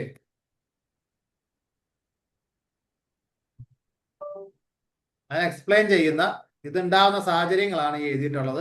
type of temperature inversions: upper air inversion, ground surface inversion, frontal inversion, Valley inversion. ഇത് കുറച്ചും കൂടി കഴിയുമ്പോൾ കുറച്ചും കൂടി നമ്മൾ മുന്നോട്ട് പോകുമ്പോഴാണ് നമുക്ക് ഫ്രണ്ടൽ ഇൻവേർഷനും ഈ എയർ ഫ്രണ്ടുകൾ എന്ന് പറയുന്ന സാധനമുണ്ട്, തമ്മിൽ ഇടിക്കുമ്പോൾ ഉണ്ടാവുന്ന പരിപാടിയും മറ്റു കാര്യങ്ങളൊക്കെ മനസ്സിലാവുന്നത്. പക്ഷെ തൽക്കാലം നമുക്ക് എന്ത് ചെയ്യാന്ന് വെച്ചാൽ ഇതിന്റെ സിമ്പിൾ ആയിട്ട് എന്തുകൊണ്ടാണ് ഇൻവേർഷൻ സംഭവിക്കുന്നത് മാത്രം ഇപ്പൊ മനസ്സിലാക്കിയാൽ മതി. ഇത് മനസ്സിലാക്കി വെച്ചാൽ കുറച്ച് കഴിഞ്ഞ് നമ്മൾ ഫ്രണ്ടൽ ഇൻവേർഷൻ ഒക്കെ എടുക്കുമ്പോൾ അതും എന്ത് ചെയ്യും മനസ്സിലാവും. ഓക്കെ, ഇപ്പൊ സർഫസ് ഇൻവേർഷൻ, സർഫസിൽ ഉണ്ടാവുന്ന ഈ ഇൻവേർഷൻ ആണ് ഏറ്റവും common type of temperature inversion. Okay, ഇത് എപ്പോഴാണ് സംഭവിക്കാന്നറിയോ? ഇത് സംഭവിക്കുന്നത് നമ്മുടെ നോർമൽ സിസ്റ്റം പൊട്ടി ഇങ്ങനെ ഒരു സാധനം ഉണ്ടാവുന്നത് ഇറ്റ് ഇസ് ഡ്യൂറിങ് നൈറ്റ്, രാത്രി കാലത്തിലാണ്. എന്തുകൊണ്ടാണ് രാത്രി കാലത്ത് ഇങ്ങനെ സംഭവിക്കുന്നത്? ഇത് രാത്രിയിലെ സംഭവിക്കും എന്ന് പറയുമ്പോൾ നിങ്ങൾക്ക് ഉത്തരം പറയാൻ പറ്റണം. എന്തുകൊണ്ടായിരിക്കും രാത്രിയിൽ അങ്ങനെ സംഭവിക്കുന്നത്?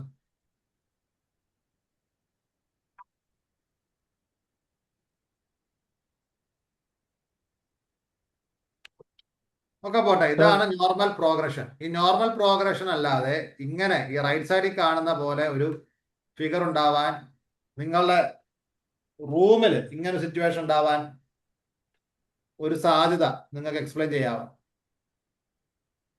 മൊത്തം ഭൂമിയുടെ കാര്യം, സിറ്റിയുടെ കാര്യമോ പ്രദേശത്തെ കാര്യമോ പറഞ്ഞു. നിങ്ങളുടെ റൂമിന്റെ കാര്യം പറഞ്ഞേ. റൂമിലെ ഏറ്റവും താഴെ ആയിരിക്കണം ഏറ്റവും ചൂട് കൂടിയ വായു. റൂമിലെ മേലേക്ക് പോകുന്നതനുസരിച്ച് ചൂട് കുറഞ്ഞു വരണം. ഈ ഒരു സിറ്റുവേഷൻ മാറാനുള്ള സാധ്യത ഉണ്ടോ ഇല്ലയോ?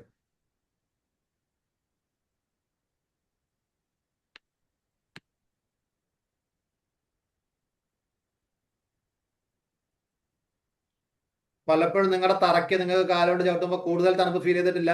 ഇത് എയറിലാണ് കൂടുതൽ തണുപ്പിക്കും. യെസ് ഇങ്ങനെ അങ്ങ് ചിന്തിച്ചാൽ മതി. ഇതാണ് നോർമൽ കണ്ടീഷൻ. ലെഫ്റ്റ് സൈഡിലെ ഫിഗറിലേക്ക് മാത്രം ശ്രദ്ധിക്കുക, ഞാൻ പറയുന്നത് കേൾക്കുക. ഇതാണ് നോർമൽ കണ്ടീഷൻ. ഓക്കെ ആണല്ലോ? ഓക്കെ ആണ്. ഏറ്റവും ചൂടുള്ള എയർ ഏത് ഭാഗത്താണ് ഉള്ളത്, അല്ലെങ്കിൽ ഏറ്റവും ചൂട് ഏത് ഭാഗത്താണ് ഉള്ളത്? താഴെ. ഏറ്റവും താഴെ. ഞാൻ ഈ വരയ്ക്കുന്ന ലൈൻ ഈ ഭാഗത്താണോ ഏറ്റവും ചൂടുള്ളത്? ആണോ അല്ലയോ? യെസ് ഇതെന്റെ റൂമാന്ന് വിചാരിക്കുക. ഓക്കെ, ഇപ്പൊ ഏറ്റവും ചൂടുള്ള ഭാഗം ഇവിടെയാണ്. അതിനേക്കാൾ ചൂടുള്ള കുറഞ്ഞ എയർ ആണ് ദിസ് വാം എയർ. പക്ഷെ താഴത്തെ അത്ര ചൂടില്ല. സോ മേലേക്ക് പോകുന്നൊരു ചൂട് കുറഞ്ഞ വരികയാണ്. ബട്ട് ഇവിടെ വാം എയർ ഉണ്ട്. മേലേക്ക് പോകുമ്പോൾ there is called air. Okay, ഞാൻ എന്ത് ചെയ്യുന്നു വെച്ചാൽ ഇതെന്റെ റൂമാണ്. എന്റെ ഫ്രിഡ്ജിൽ നിന്ന് കുറെ ഐസ് എടുത്തു കൊണ്ടുവന്ന് തറയിൽ ഈ ഭാഗത്ത് ഇടും. ഇവിടെ മൊത്തം ഈ ലൈൻ, ഞാൻ ഈ റെഡ് ലൈൻ വരച്ച ഭാഗം മൊത്തം ഞാൻ ഐസ് കൊണ്ട് ഫില്ല് ചെയ്യും. അപ്പോ ഈ റെഡ് ലൈൻ വെള്ള ഭാഗത്തിന്റെ ടെമ്പറേച്ചറിന് എന്ത് സംഭവിക്കും? ടെമ്പറേച്ചർ കുറയും.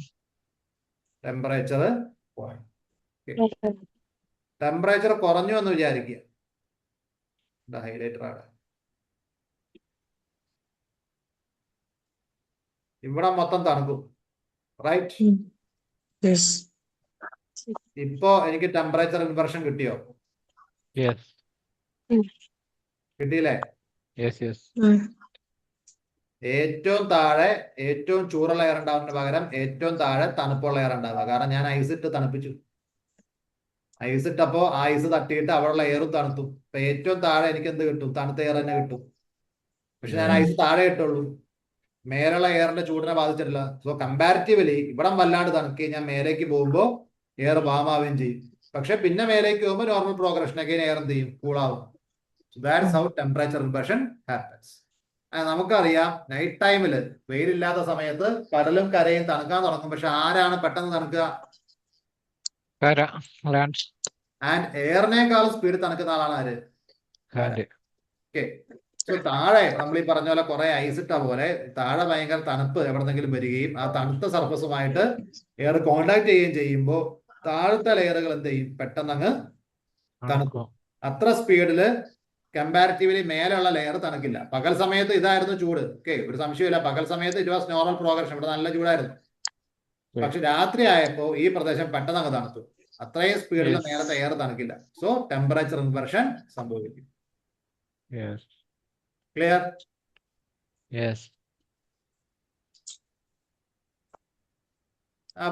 റയർ സബ്സിഡൻസ് ഇൻവെർഷൻ ഒന്നും ഇപ്പൊ പഠിക്കേണ്ട കാര്യമില്ല, കുറച്ച് പിടിക്കും. ഓക്കെ, ഈ സർഫേസ് ഉദ്ദേശിക്കുന്ന ലാൻഡ് സർഫേസ് മാത്രം, ഓഷ്യൻ സർഫേസ് ഇൻക്ലൂഡഡാ? ഇൻവെർഷനിൽ ഏറ്റവും കോമൺ ആയിട്ട് കാണുന്ന ഇൻവെർഷൻ ഈ surface inversion, land surface inversion ആണ്. ഓക്കെ, അതുണ്ടാവാൻ കാരണം എന്താണെന്ന് ചോദിച്ചാല് ഓബിയസ്ലി ലാൻഡ് സർഫസിന് കാരണം എന്താണ്? പെട്ടെന്ന് തണുക്കണോണ്ട്. Yes, surface of the land cools faster. Okay, ഇനി വേറൊരു കാര്യമുണ്ട്. ലാൻഡ് ആണ് ഏറ്റവും കൂടുതൽ പെട്ടെന്ന് തണുക്കുക കമ്പയർ ടു ഓഷ്യൻ. ഇനി കമ്പയർ ടു എയർ, എയറിനേക്കാൾ സ്പീഡിൽ വെള്ളവും തണുക്കും. മനസ്സിലായോ? ലാൻഡ് ആണ് ഏറ്റവും സ്പീഡ് തണുക്കുക. ലാൻഡ് കഴിഞ്ഞാൽ വാട്ടർ. പക്ഷെ മെല്ലെ തണുക്കുന്ന ആളാണ് എയർ. എയറിന് ചൂട് പിടിച്ചാൽ എയറിന്റെ ചൂട് പോവാൻ കുറച്ചും കൂടി സമയം വേണം. എയർ പതിയെ റേഡിയേറ്റ് ചെയ്യുള്ളൂ. ലാൻഡിനെ പോലെ സ്പീഡിൽ തണുക്കില്ല. ഈവൻ വെള്ളത്തിന്റെ അത്രയും സ്പീഡിൽ പോലും ആര് തണുക്കില്ല? എയർ തണുക്കില്ല. അതുകൊണ്ട് എയർ എബോവ് മേലെ ലെയറുള്ള എയറിന് ചൂട് വിട്ട് കളയാൻ കുറച്ച് സമയം വേണം. അത് റേഡിയേറ്റ് ചെയ്ത് ഒഴിവാക്കണം. ഓക്കെ, അതിനേക്കാൾ സ്പീഡിൽ ഈവൻ വെള്ളവും തണുക്കും. ഓക്കെ, അതുകൊണ്ട് തന്നെ നമുക്ക് ഈ സബ്സിഡൻസ് ഇൻവെർഷൻസ് കടലിന്റെ മേലെ നിന്നും കുറച്ച് ഉയരത്തിലേ നമുക്ക് എന്ത് ചെയ്യും? ഇൻവെർഷൻസ് കാണും. ക്ലിയർ? ഈ ഫ്രണ്ടൽ ഇൻവെർഷൻസും മറ്റു സാധനങ്ങളൊക്കെ നമ്മൾ കുറച്ച് കഴിയുമ്പോൾ പഠിക്കും. അത് നമ്മൾ ഈ എയർ മാസുകൾ തമ്മിൽ ഇരിക്കുന്ന സാധനം കൊണ്ടൊക്കെയാണ്. അതിപ്പോ നമ്മൾ അറിയേണ്ട കാര്യമില്ല. പിന്നെ ഇപ്പോഴേ നമുക്ക് മനസ്സിലാക്കാൻ പറ്റുന്ന ഇപ്പൊ ഇൻവെർഷൻ എന്താണെന്ന് അറിയാലോ. ഇൻവെർഷന്റെ ഈ പറയുന്ന ഞാൻ നേരത്തെ പറഞ്ഞ സർഫസ് ഇൻവെർഷൻ എന്ന് പറഞ്ഞാൽ സർഫസ് തണുക്കുന്നതുകൊണ്ടുണ്ടാവുന്ന ഇൻവെർഷൻ. അപ്പൊ അതിന്റെ ഇൻവെർഷൻ എന്താണെന്ന് ഓൾറെഡി പഠിച്ചു കഴിഞ്ഞു. അതിന്റെ കാരണങ്ങൾ മാത്രമേ രണ്ടെണ്ണം ഞാൻ എന്ത് ചെയ്യുന്നുള്ളൂ, പിന്നത്തേക്ക് മാറ്റി വെക്കുന്നുള്ളൂ. രണ്ട് കാരണങ്ങൾ നമുക്ക് ക്ലൈമറ്റോളജി കുറച്ചും കൂടി അങ്ങോട്ട് എന്ത് ചെയ്യുന്നു, മുന്നോട്ട് പോകുമ്പോഴേ, അല്ലെങ്കിൽ നമ്മൾ അതിൽ കുറച്ചും കൂടി നമുക്ക് അതിൻ്റെ അകത്ത് ഡെപ്ത് കിട്ടുമ്പോഴേ രണ്ട് കാരണങ്ങൾ മനസ്സിലാവുള്ളൂ. പല കാരണങ്ങൾ കൊണ്ട് ഇൻവെർഷൻ ഉണ്ടാവാം. ഇൻവെർഷൻ എന്താണെന്ന് ക്ലിയർ ആണല്ലോ, സംശയമില്ലല്ലോ. ഉം. അതിന് ഏറ്റവും Yes. കോമൺ ആയിട്ടുള്ള ഒരു റീസൺ പറഞ്ഞു. ഇനി അതുപോലെ തന്നെ നമുക്ക് ഇപ്പോഴേ മനസ്സിലാക്കാവുന്ന, നമുക്ക് നമ്മുടെ ഇപ്പോഴത്തെ ഒരു ലെവലിൽ തന്നെ മനസ്സിലാക്കാവുന്ന കാര്യമുള്ളൂ വാലി ഇൻവെർഷൻ. വാലീസിൽ ഇതുപോലെ ടെമ്പറേച്ചർ ഇൻവെർഷൻ സംഭവിക്കും. വാലീസിൽ എന്തുകൊണ്ടായിരിക്കും ഇങ്ങനെ ടെമ്പറേച്ചർ ഇൻവെർഷൻ സംഭവിക്കുന്നത്?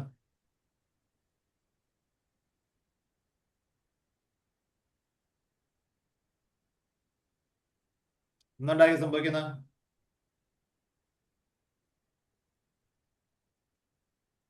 ഒന്ന് ആലോചിച്ച് നോക്കിയേ, വാലിയിൽ എന്തുകൊണ്ടായിരിക്കും ഇതുപോലെ തന്നെ വാലിയിൽ എന്ത് ചെയ്യും ടെമ്പറേച്ചർ ഇൻവെർഷൻ സംഭവിക്കും ഡ്യൂറിങ് നൈറ്റ്സ്? എന്തുകൊണ്ടായിരിക്കും? വാലിയില് നമ്മൾ വിൻഡിനെ പറ്റി പഠിച്ചപ്പോ വാലി വിൻഡ്, മൗണ്ടൻ വിൻഡ് ഒക്കെ പഠിച്ചത് ഓർമ്മയുണ്ടോ?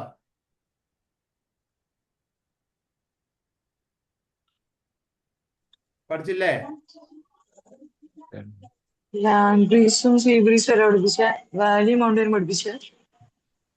Valley mountain പഠിപ്പിച്ചില്ല.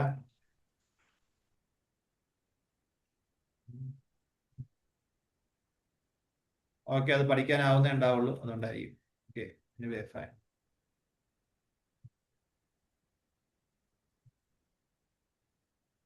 പഠിപ്പിച്ചിട്ടില്ല എന്ന് തോന്നുന്നു.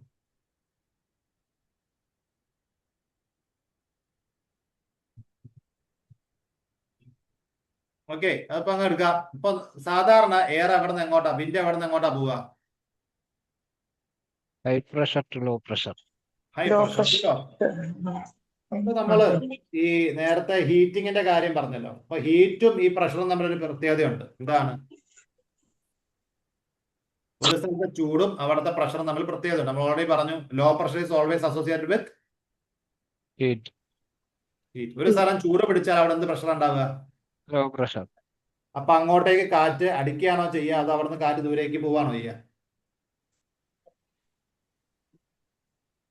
അങ്ങോട്ട് വരൂ. ഓക്കെ, അങ്ങോട്ടേക്ക് കാറ്റ് വരും അല്ലെ? ഫൈൻ. ഇനി നമ്മൾ പറഞ്ഞു ലാൻഡിന്റെ പ്രത്യേകത, ലാൻഡ് പെട്ടെന്ന് എന്ത് ചെയ്യും, ചൂട് പിടിക്കുന്ന ഒരാളാണെന്ന് പറഞ്ഞു. റൈറ്റ്? യെസ്. പറഞ്ഞു. ഏരിയ കുറെ നമുക്ക് മൊട്ടക്കുന്ന് പോലത്തെ പ്രദേശം ഉണ്ടെങ്കിൽ കൂടുതൽ ചൂട് പിടിക്കും. അപ്പൊ ഇതൊരു മലമ്പ്രദേശമാണെന്ന് വിചാരിക്കും. രണ്ട് മലകൾ, അതിന് നടുക്ക് വാലി. ക്ലിയർ? യെസ്. Yes. നടുക്ക് സൂര്യൻ ഉദിച്ചു നിൽക്കുന്നു. സൂര്യന്റെ വെയിലിന് സ്പ്രെഡ് ആവാനുള്ള, അടിക്കണമെങ്കിൽ വെയില് അടിക്കാനുള്ള സ്ഥലം, ഏരിയ. ചില പറയില്ല, ഇത് നമുക്ക് എന്തുണ്ട്, ഒരുപാട് ഏരിയ ഉണ്ടല്ലോ എന്ന് പറയുന്ന പോലെ, വെയിലിന് അടിക്കാൻ ഒരുപാട് ഏരിയ ഉള്ളത് എവിടെയാണ്? വാലിയിൽ. വാലിയിലാണോ മൗണ്ടനിലാണോ? എവിടെയാണ് ഏരിയ, സർഫസ് ഏരിയ കൂടുതൽ? വാലിയില്. ഓ, സർഫസ് ഏരിയ ആർക്കാണ് മൗണ്ടനിലായിരിക്കും. കൂടുതൽ വെയിലടിക്കാനുള്ള ഏരിയ ഉള്ളത്? നമ്മൾ ഉണക്കാനെടുത്ത സമയത്ത് ആലോചിച്ച് നോക്കുക. സർഫസ് ഏരിയ കൂട്ടൂലേ, മാക്സിമം സ്പ്രെഡ് ആക്കിയിടും, എന്നാലേ അത്രയും സ്ഥലത്ത് അടിക്കുള്ളൂ. കൂട്ടിയിട്ടാ ഉള്ളോട്ട് ഇറങ്ങൂലല്ലോ. So this is valley. Valley എന്ന് പറഞ്ഞാൽ ഇടയിലുള്ള പ്രദേശം. എവിടെയാണ് നിങ്ങൾക്ക് പരന്ന് കിടക്കുന്നത്, പൊളിക്കാൻ ഒരുപാട് സമയം വേണ്ടി വരും, ദിലീപ് പറഞ്ഞ പോലെ ഒരുപാട് ഏരിയ ഉള്ളത് എവിടെയാണ്? വേലി വേലി വേലി. എവിടെ? വേലിയില്. വാലിയിലും. ഏ.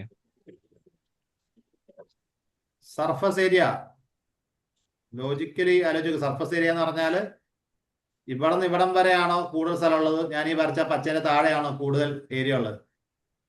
മൗണ്ടൻ. മൗണ്ടൻ ഇങ്ങനെ പരന്ന് കിടക്കല്ലേ. ഇപ്പൊ ഇവിടം തൊട്ട് ഇവിടം വരെ Yes. അടിക്കാൻ ഇഷ്ടം പോലെ വെയിലടിക്കാൻ സ്ഥലം ഉണ്ടോ ഇല്ലയോ? Yes yes.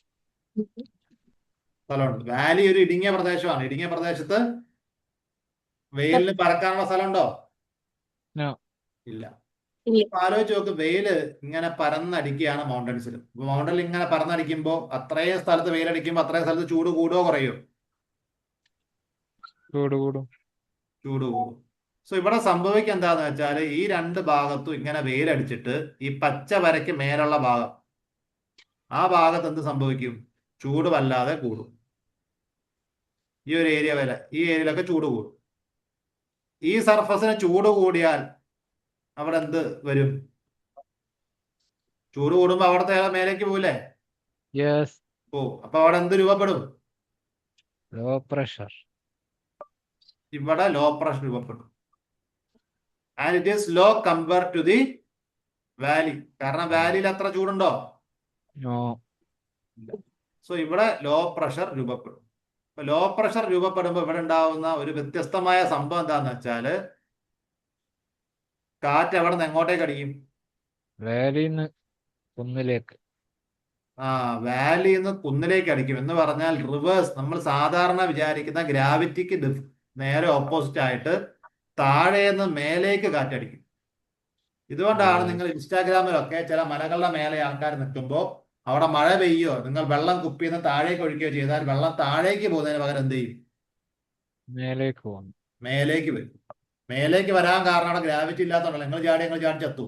ഈ വെള്ളം എന്തുകൊണ്ടാണ് താഴേന്ന് മേലേക്ക് വരുന്നത്? കാറ്റ് മേലേക്ക്. കാറ്റ് താഴേന്ന് വരിക. ഓക്കെ, നമ്മൾ ഫാൻ്റെ കാറ്റ് മേലേന്ന് താഴേക്ക് വരുമ്പോൾ ഇത് താഴേന്ന് ഫാൻ വെച്ച പോലെ ആള് പറന്നു പോകുന്ന രീതിയിൽ താഴേന്ന് മേലേക്ക് കാറ്റടിക്കുക. അങ്ങനെ താഴേക്ക് മേലേക്ക് കാറ്റടിക്കുന്ന പരിപാടിക്ക് എന്ന് പറയുന്നവരാണ് വാലി വിൻഡ്. ഓക്കെ, മൗണ്ടൻ വാലിയിലെ വിൻഡ് ഒരു വ്യത്യസ്തമായ വിൻഡാണ്. താഴേന്ന് മേലേക്കാണ് കാറ്റടിക്കുക. Because low pressure is formed at the top.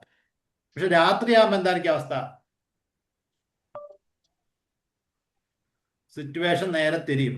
Radiate ചെയ്യാനും ഏരിയ കൂടുതലുള്ള സ്ഥലത്ത് നമുക്ക് കൂടുതൽ വഴി കൂടി എന്ത് ചെയ്യാം? ചൂടിനെ പുറത്തേക്ക് വിടാം. അപ്പൊ ആദ്യം തണുക്കുന്ന ആരായിരിക്കും? മൗണ്ടൻ മേലെ തണുക്കും. വാലി തണുക്കുവോ? വാലി തണുക്കൂല. തണുക്കും, പക്ഷെ ഇത്ര പെട്ടെന്ന് മൗണ്ടൻ അത്ര തണുക്കുവോ? സോ പ്രഷർ ഡിഫറൻസ് മാറും. മേലെ കോൾഡ് ആവും, താഴെ ഹോട്ടാവും. ഹോട്ടുള്ള ഭാഗത്ത് ലോ പ്രഷർ വരും. സോ രാത്രി കാറ്റ് എവിടെ നിന്ന് എങ്ങോട്ട് അടിക്കും?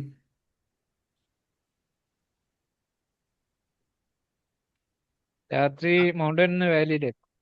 രാത്രി മൗണ്ടൻ നിന്ന് വാലിയിലേക്കോ താഴേക്കോ കാറ്റടിക്കും. കാരണം മേലെ എന്ത് വരും? ഹൈ പ്രഷർ വരും. തണുത്തിട്ട് മേലെ ഹൈ പ്രഷർ ഫോം ചെയ്യുകയും താഴേക്ക് കാറ്റടിക്കുകയും ചെയ്യും. അങ്ങനെ രാത്രി മലയുടെ മേലെ നിന്ന് താഴേക്ക് കാറ്റടിക്കുന്ന പരിപാടിക്ക് പറയുന്ന പേരാണ് മൗണ്ടൻ വിൻഡ്. ഇതാണ് വാലി വിൻഡും മൗണ്ടൻ വിൻഡും തമ്മിലുള്ള വ്യത്യാസം. ക്ലിയർ? ഇത് കുറച്ച് കഴിയുമ്പോൾ നമ്മൾ പഠിക്കുകയും ചെയ്യും. ഇതുകൊണ്ടാണ് പല രാജ്യങ്ങളിലും വലിയ, നിങ്ങൾ സിനിമയിലൊക്കെ കണ്ടിട്ടുണ്ടാവും, വലിയ മലകളുടെ സൈഡിൽ കൂടി ഇപ്പോ നമ്മുടെ വെസ്റ്റേൺ ഗട്ട്സ് പോലെ കടലിനോട് ചേർന്ന് നിൽക്കുന്ന വലിയ മലയുണ്ടാവും. ഓക്കെ, ഇതിന്റെ ഇപ്പുറത്ത് എന്തായിരിക്കും? കടലായിരിക്കും. പുറത്ത് പറഞ്ഞാൽ ഈ ഭാഗം കടലായിരിക്കും. മനസ്സിലാവുന്നുണ്ടോ? ഇത് പേന വർക്ക് ചെയ്യാത്തതുകൊണ്ടാണ് ഇങ്ങനെ വരയ്ക്കുന്നത്. എന്നാലും മനസ്സിലാവുന്ന വലിയൊരു മലേന്റെ അടുത്തുകൂടി ഇവിടെ എന്തുണ്ടാവും? വണ്ടിക്കൊക്കെ പോകാൻ പറ്റുന്ന road. This is A road. ആ റോഡിന്റെ അപ്പം കടലുണ്ടാവും. ഇങ്ങനെ കുറെ സ്ഥലങ്ങൾ വിദേശത്തുണ്ട്. മനസ്സിലാവുന്നുണ്ടോ? ഞാൻ 6 എഴുതിയ ഭാഗത്ത് റോഡാ. അപ്പൊ നിങ്ങൾ അമേരിക്കയിലൊക്കെ നോക്കുകയാണെങ്കിൽ കടലിന്റെ സൈഡിൽ കൂടി നിങ്ങൾക്ക് കടൽ കണ്ടുകൊണ്ട് വണ്ടി ഓടിച്ച് പോകാൻ പറ്റുന്ന സ്ഥലങ്ങളുണ്ട്. ഇപ്പൊ കണ്ണൂർക്കൊക്കെ പോവുകയാണെങ്കിൽ തലശ്ശേരി ഭാഗത്തൊക്കെ കടലിന്റെ സൈഡിൽ കൂടിയാ റോഡ്. അപ്പുറത്ത് മലയില്ലാന്നുള്ളൂ. പക്ഷെ അങ്ങനെ മലയുടെ സൈഡും ഒരു സൈഡ് മലയും അപ്പുറത്തെ സൈഡും കടലുമായിട്ടുള്ള ഒരുപാട് റോഡുകൾ പല സ്ഥലത്തും ഉണ്ട്. കണ്ടിട്ടുണ്ടോ നെറ്റിൽ എപ്പോഴെങ്കിലും?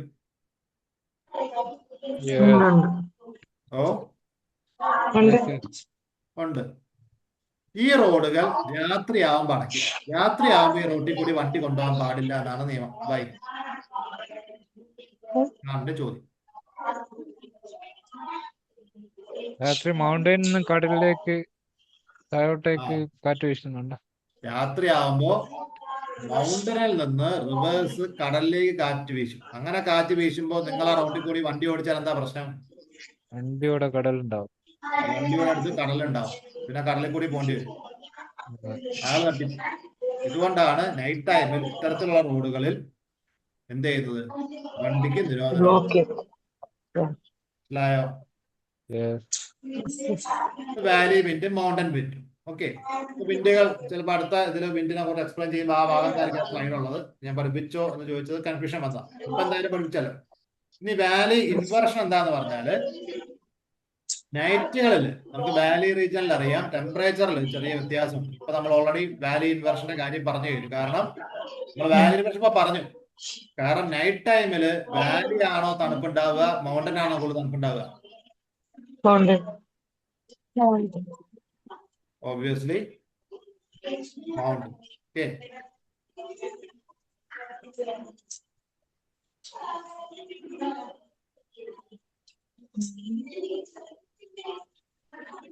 പകൽ സമയം എവിടെയാ തണുപ്പുണ്ടാവുക?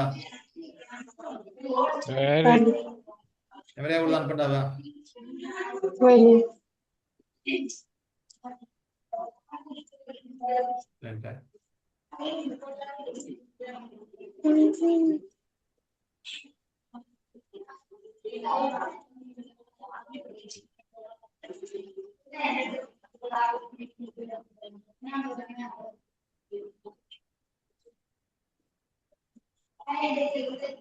വാലിയിൽ ഇത്തരത്തിലുള്ള ഇൻവെർഷൻസ് ഉണ്ടാവും. എന്തുകൊണ്ടുണ്ടാവും ചോദിച്ചാല് പകല് നമ്മൾ കണ്ടു, പകല് നമ്മൾ എവിടെയാണ് തണുപ്പ് എവിടെയാണ് ചൂടെന്ന് ചോദിച്ചാൽ എവിടെയാണ് കൂടുതൽ ചൂടുണ്ടാവുക?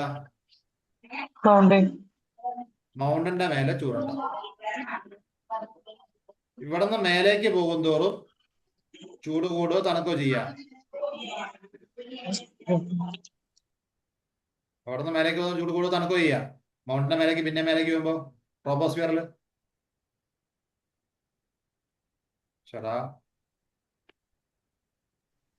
ട്രോപ്പോസ്ഫിയറിൽ മേലേക്ക് പോകുമ്പോ എന്താ സംഭവിക്കുക? തണുപ്പ്. ചൂട് തണുക്കും. കുറയും, തണുക്കും. ചൂട് പറയാം, തണുത്ത് വരും. ഓക്കെ. Yes. ഇപ്പൊ മൗണ്ടൻ തൊട്ട് നമ്മൾ മേലേക്ക് നോക്കുമ്പോൾ നോർമൽ പ്രോഗ്രഷൻ ആണ്. പക്ഷെ മൗണ്ടന്റെ താഴേക്ക് വരുമ്പോ ഈ മൗണ്ടന്റെ അത്ര ചൂട് ആർക്കില്ല?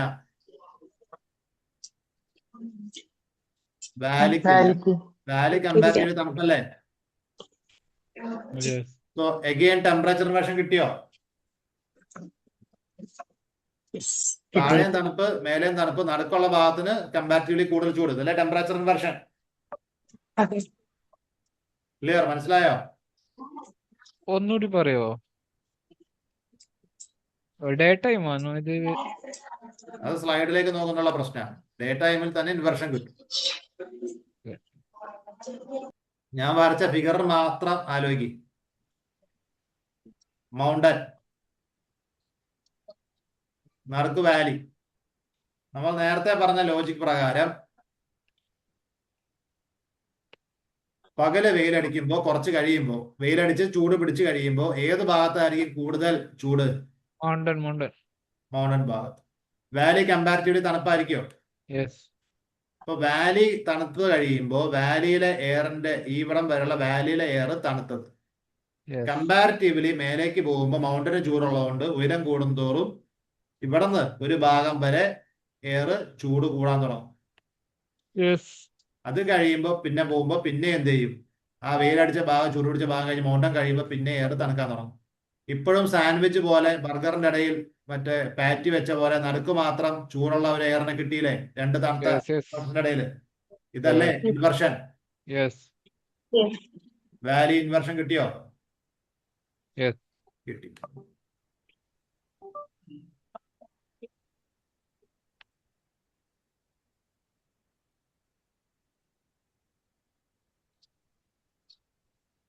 ഇനി വാലി ഇൻവെർഷനിൽ രാത്രി എന്ത് സംഭവിക്കും? അതാണ് നേരത്തെ സ്ലൈഡിൽ നോക്കിയത്. ഓക്കെ, രാത്രി എന്ത് സംഭവിക്കുന്നത് ആലോചിക്കാൻ ഒറ്റ വഴിയുള്ളൂ. മൗണ്ടൻ വിൻഡിനെ പറ്റി ആലോചിക്കുക. എന്താണ് മൗണ്ടൻ വിൻഡ്?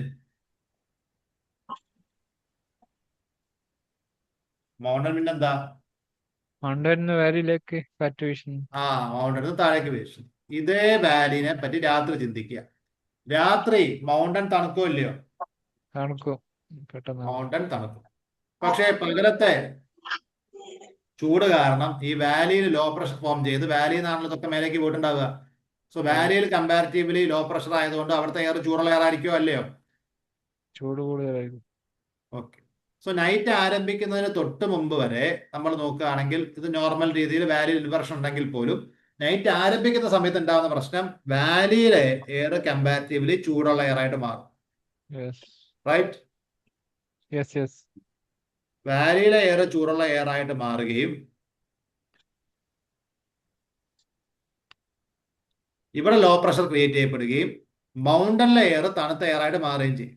ഇതല്ലേ രാത്രി സംഭവിക്കുന്നത്? ഓക്കെ. ഇപ്പോ ഈ ഒരു സമയത്ത് ഇവിടെ ഇൻവെർഷൻ ഇല്ല എന്ന് പറയാം. കാരണം താഴെ ചൂട് മേലേക്ക് വരുമ്പോ എന്താണ്? തണുപ്പ്. ശരിയല്ലേ? പക്ഷെ ഇവിടെ വേറെ വിഷയമുണ്ട്. താഴെ ചൂടുണ്ടാകുമ്പോൾ താഴെ ലോ പ്രഷർ ക്രിയേറ്റ് ചെയ്യപ്പെടും. റൈറ്റ്? താഴെ എയർ ഉണ്ട്, പക്ഷെ കമ്പാരിറ്റീവ് എന്താണ്? ലോ ആണ്. താഴെ എയർ ഉണ്ട്, എയർ ഇല്ലാത്ത അവസ്ഥയൊന്നുമില്ല, പക്ഷെ ലോ പ്രഷർ ആണ്. ആ എയറിന്റെ ടെമ്പറേച്ചർ എന്താണ്? ഹൈ ആണ്. ഇവിടെ കോൾഡ് ആണ്, ഇവിടെ തണുത്ത് ഹൈ പ്രഷർ ഉണ്ടായി. ഈ സമയത്ത് എന്ത് സംഭവിക്കും? Air will flow കുറച്ച് കഴിയുമ്പോൾ ഒരു towards the wind form mountain. ചെയ്യും, which is known as Yes. Mountain wind. ഈ ഹൈ പ്രഷറിന് എങ്ങോട്ട് വിൻഡ് അടിക്കും? Low pressure. വാലിയിലേക്ക് അടിക്കും, ലോ പ്രഷറിലേക്ക് വിൻഡ് അടിക്കും. ഇവിടെ ഈ തണുത്ത വിൻഡ് വരുമ്പോൾ ഇവിടെ ചൂടുള്ള വായു ഉണ്ടോ ഇല്ലയോ? ഉണ്ട്. ഓൾറെഡി ആ വാലിയില് എയർ ഉണ്ടോ ഇല്ലയോ? Air ഉണ്ട്. എയർ ഉണ്ട്. ഈ മൗണ്ടനിൽ നിന്ന് വരുന്ന എയറുമായിട്ട് കമ്പയർ ചെയ്യുമ്പോൾ ഈ വാലിയിൽ ഓൾറെഡി ഉള്ള എയർ തണുത്തതാണോ ചൂടുള്ളതാണോ? കമ്പാരിറ്റീവ്ലി ചൂട്. ചൂടുള്ളതാണ്. Yes. കോൾഡ് എയർ ആണോ ഹോട്ട് എയർ ആണോ ഡെൻസർ? Cold air. ഇപ്പൊ മൗണ്ടന്റെ മേലേന്ന് തണുത്ത എയർ വരുമ്പോ ഇവിടെ മിക്സ് ആവുമ്പോ ഇവർ രണ്ടുപേരും ഒന്ന് മിക്സ് ആവില്ല. ഒന്നാമത് ഈ തണുത്ത എയറും കമ്പാരിറ്റീവ്ലി കുറച്ച് ചൂടുള്ള എയർ ഒരുമിച്ച് നിൽക്കുമ്പോൾ ആര് മേലേക്ക് പോകും? Hot air. ഡെൻസിറ്റി കുറഞ്ഞ ഹോട്ട് എയർ മേലേക്ക്. നമ്മൾ പറഞ്ഞു ഡെൻസർ സാധനങ്ങൾ താഴേക്ക് പോകുന്നതാണ് ഡെൻസിറ്റി ഡിഫറൻസിയേഷൻ. ഡെൻസിറ്റി കുറഞ്ഞ സാധനങ്ങൾ മേലേക്ക് കയറും. സോ ഹോട്ട് എയറും കോൾഡ് എയറും കൂടി വരുമ്പോൾ ഹോട്ട് എയറിന് ഡെൻസിറ്റി കുറവാണ്. സോ ഈ കോൾഡ് എയറിന്റെ മേലെ ആര് കയറി നിൽക്കും? വാലിയിലെ ഹോട്ട് എയർ മേലേക്ക് പോകും. ഓക്കെ, താഴ്ഭാഗത്ത് വാലിയോട് ചേർന്ന ഭാഗത്ത് മേലേക്ക് വരുന്ന കോൾഡ് എയർ എന്ത് ചെയ്യും? ഡെൻസിറ്റി കൂടുതലായതുകൊണ്ട് ഇയാൾ താഴേക്ക് ഇറങ്ങി നിൽക്കുകയും അവരുണ്ടായിരുന്ന എയർ ഡിസ്പ്ലേസ്ഡ് ആയിട്ട് മേലേക്ക് പോവുകയും ചെയ്യും. അപ്പോഴും ഇൻവേർഷൻ കിട്ടിയോ? Yes. Again Valley Inversion. വാലിയുടെ മേലെ നമ്മൾ നോക്കുമ്പോൾ പല സമയത്തും നടുക്ക് സാൻഡ്വിച്ച് പോലെയാണ് ഉണ്ടാവുക, ചൂടുള്ള വായു ഉണ്ടാവുക. ക്ലിയർ? Yes. ഇനി വെർട്ടിക്കൽ ഇത്തരത്തിലുള്ള ഇൻവേർഷൻസ് പലപ്പോഴും സിറ്റീസിൽ നടക്കാറുണ്ട്, സർഫസ് ഏരിയ നടക്കാറുണ്ട്, പല സ്ഥലത്ത് നടക്കാറുണ്ട്. ഇങ്ങനെ നടക്കുന്നതുകൊണ്ടുള്ള ഇമ്പാക്ട് എന്താണ്?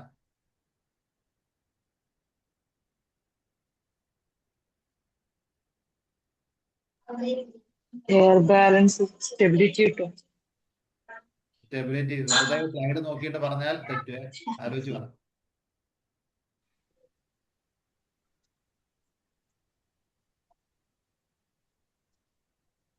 എയർ സ്റ്റെബിലിറ്റി ഉണ്ടാവുന്നതാണോ ഇല്ലാന്നാണോ പറഞ്ഞത്? ഇൻവേർഷൻ നടക്കുന്നതുകൊണ്ടുള്ള പ്രയാസം എന്ത്?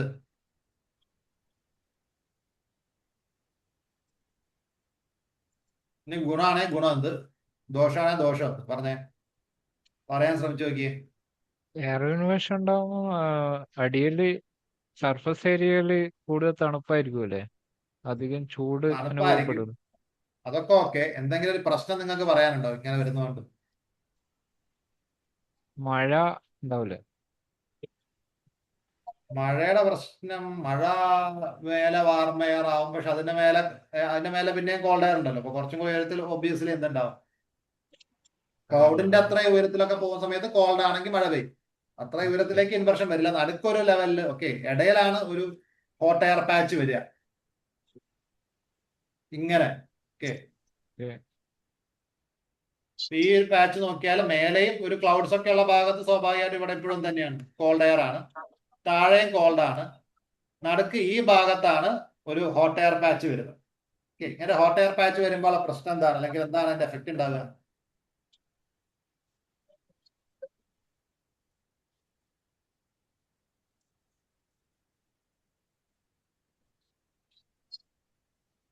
എന്തെങ്കിലും ആലോചിക്കാൻ വരുന്നുണ്ടോ?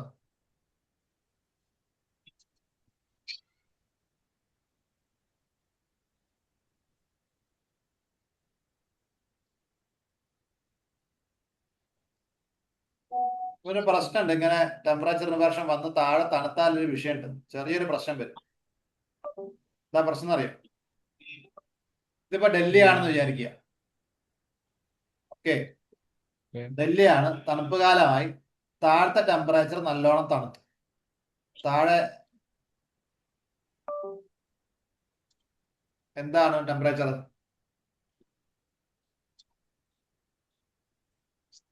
പറയുന്നത് മനസ്സിലാവുന്നില്ല. എന്തോ കാരണം കൊണ്ട് താഴത്തെ ഭാഗം തണുത്തു. ഓക്കെ, നോർമൽ കേസില് ഈ താഴത്തിനേക്കാൾ തണുപ്പായിരിക്കണം അവിടെ ഉണ്ടാവേണ്ടത്, മേലെ ഉണ്ടാവേണ്ടത്, ആണോ അല്ലയോ? താഴെ തണുപ്പും നോർമൽ കേസിൽ ഇങ്ങനെയാണ്. സോറി, വരച്ച മാറിപ്പോയി. നോർമൽ കേസിൽ താഴെ ചൂടും മേലെയാണ് എന്തുണ്ടാവേണ്ടത്?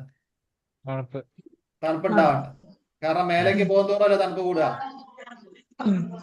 ആണോ അല്ലയോ? Yes, yes. And we know that hot air rises. ഏത് എയർ മാത്രമേ റൈസ് ചെയ്യുള്ളൂ? ഐഷ്. ഏത് എയറേ റൈസ് ചെയ്യുള്ളൂ? Hot air. Hot air rises. അപ്പൊ എയർ കമ്പാരിറ്റീവ്ലി അടുത്തുള്ള എയറിനെ വെച്ച് നോക്കുമ്പോൾ എയർ ഹോട്ട് ആണെങ്കിൽ മാത്രമേ എയർ റൈസ് ചെയ്യുള്ളൂ. ശരിയാണോ? ശരി. Yes. സാധാരണഗതിയിൽ താഴെയാണ് ചൂട്, മേലേക്ക് പോകുന്നതോട് തണുപ്പ് ഒരു ലാപ്സ് റേറ്റ്. ഇതാണ് ഞാൻ ഈ വലത് ഭാഗത്ത് വരയ്ക്കുന്ന 3 വര. അത് ക്ലിയർ ആണല്ലോ? Yes. ക്ലിയർ ആണ്. ഞാൻ സാധാരണഗതിയിൽ ഇവിടെ നിന്നിട്ട് ഒരു പടക്കം പൊട്ടിക്കുന്നു. പടക്കം പൊട്ടിക്കുമ്പോ ആ പടക്കം പൊട്ടുന്നതിന് ചൂടുണ്ടാവും. ആ ചൂടിൽ കുറെ പുക ഉണ്ടാവില്ലേ? Yes. അതിന് ചൂടായിരിക്കുമല്ലോ. Yes. ചൂടായത് കൊണ്ട് തന്നെ ആ പടക്കം പൊട്ടി ഉണ്ടാവുന്ന ചൂടുള്ള സ്മോക്കും അടുത്തുള്ള എയറും കൂടി എന്ത് ചെയ്യും? It's ഓ, നീ വിറക് കത്തിക്കോ പടക്കം പൊട്ടും എന്താന്ന് വിചാരിച്ചോ? അവിടെ കമ്പാരിറ്റീവ്ലി ഒരു ചൂടുള്ള പോർഷൻ ഉണ്ടായേ, Yes. ഒരു ചൂടുള്ള കഷ്ണം എയർ ഉണ്ടായി. ആ ചൂടുള്ള എയറിന് എന്ത് സംഭവിക്കും? ഇവിടെയാണ് ആ ചൂടുള്ള കഷ്ണം ഞാൻ പടക്കം പൊട്ടിച്ച് ഇവിടെ ചൂടുള്ള എയർ ഉണ്ടായി. അതിനെന്ത് സംഭവിക്കും ചൂടുള്ള എയറിന്? റൈസ് ചെയ്യണം. വരും. ആ ഹോട്ട് എയർ റൈസസ് അല്ലേ? Yes. അപ്പൊ പുകയൊക്കെ എന്ത് ചെയ്യും? ചൂട് തീ ഉണ്ടാകുമ്പോഴാണല്ലോ പുക ഉണ്ടാവുന്നത്. പുകയ്ക്കും ചൂടുണ്ടാവുമല്ലോ. സോ പുകയൊക്കെ നമ്മൾ സാധാരണ നോക്കുമ്പോൾ മേലേക്കല്ലേ പോകാം, അല്ലെ താഴേക്ക് പുക പോകും. നിങ്ങൾ കണ്ടിട്ടുണ്ടോ? ഇല്ല. പുകയൊക്കെ എങ്ങോട്ട് പോകും?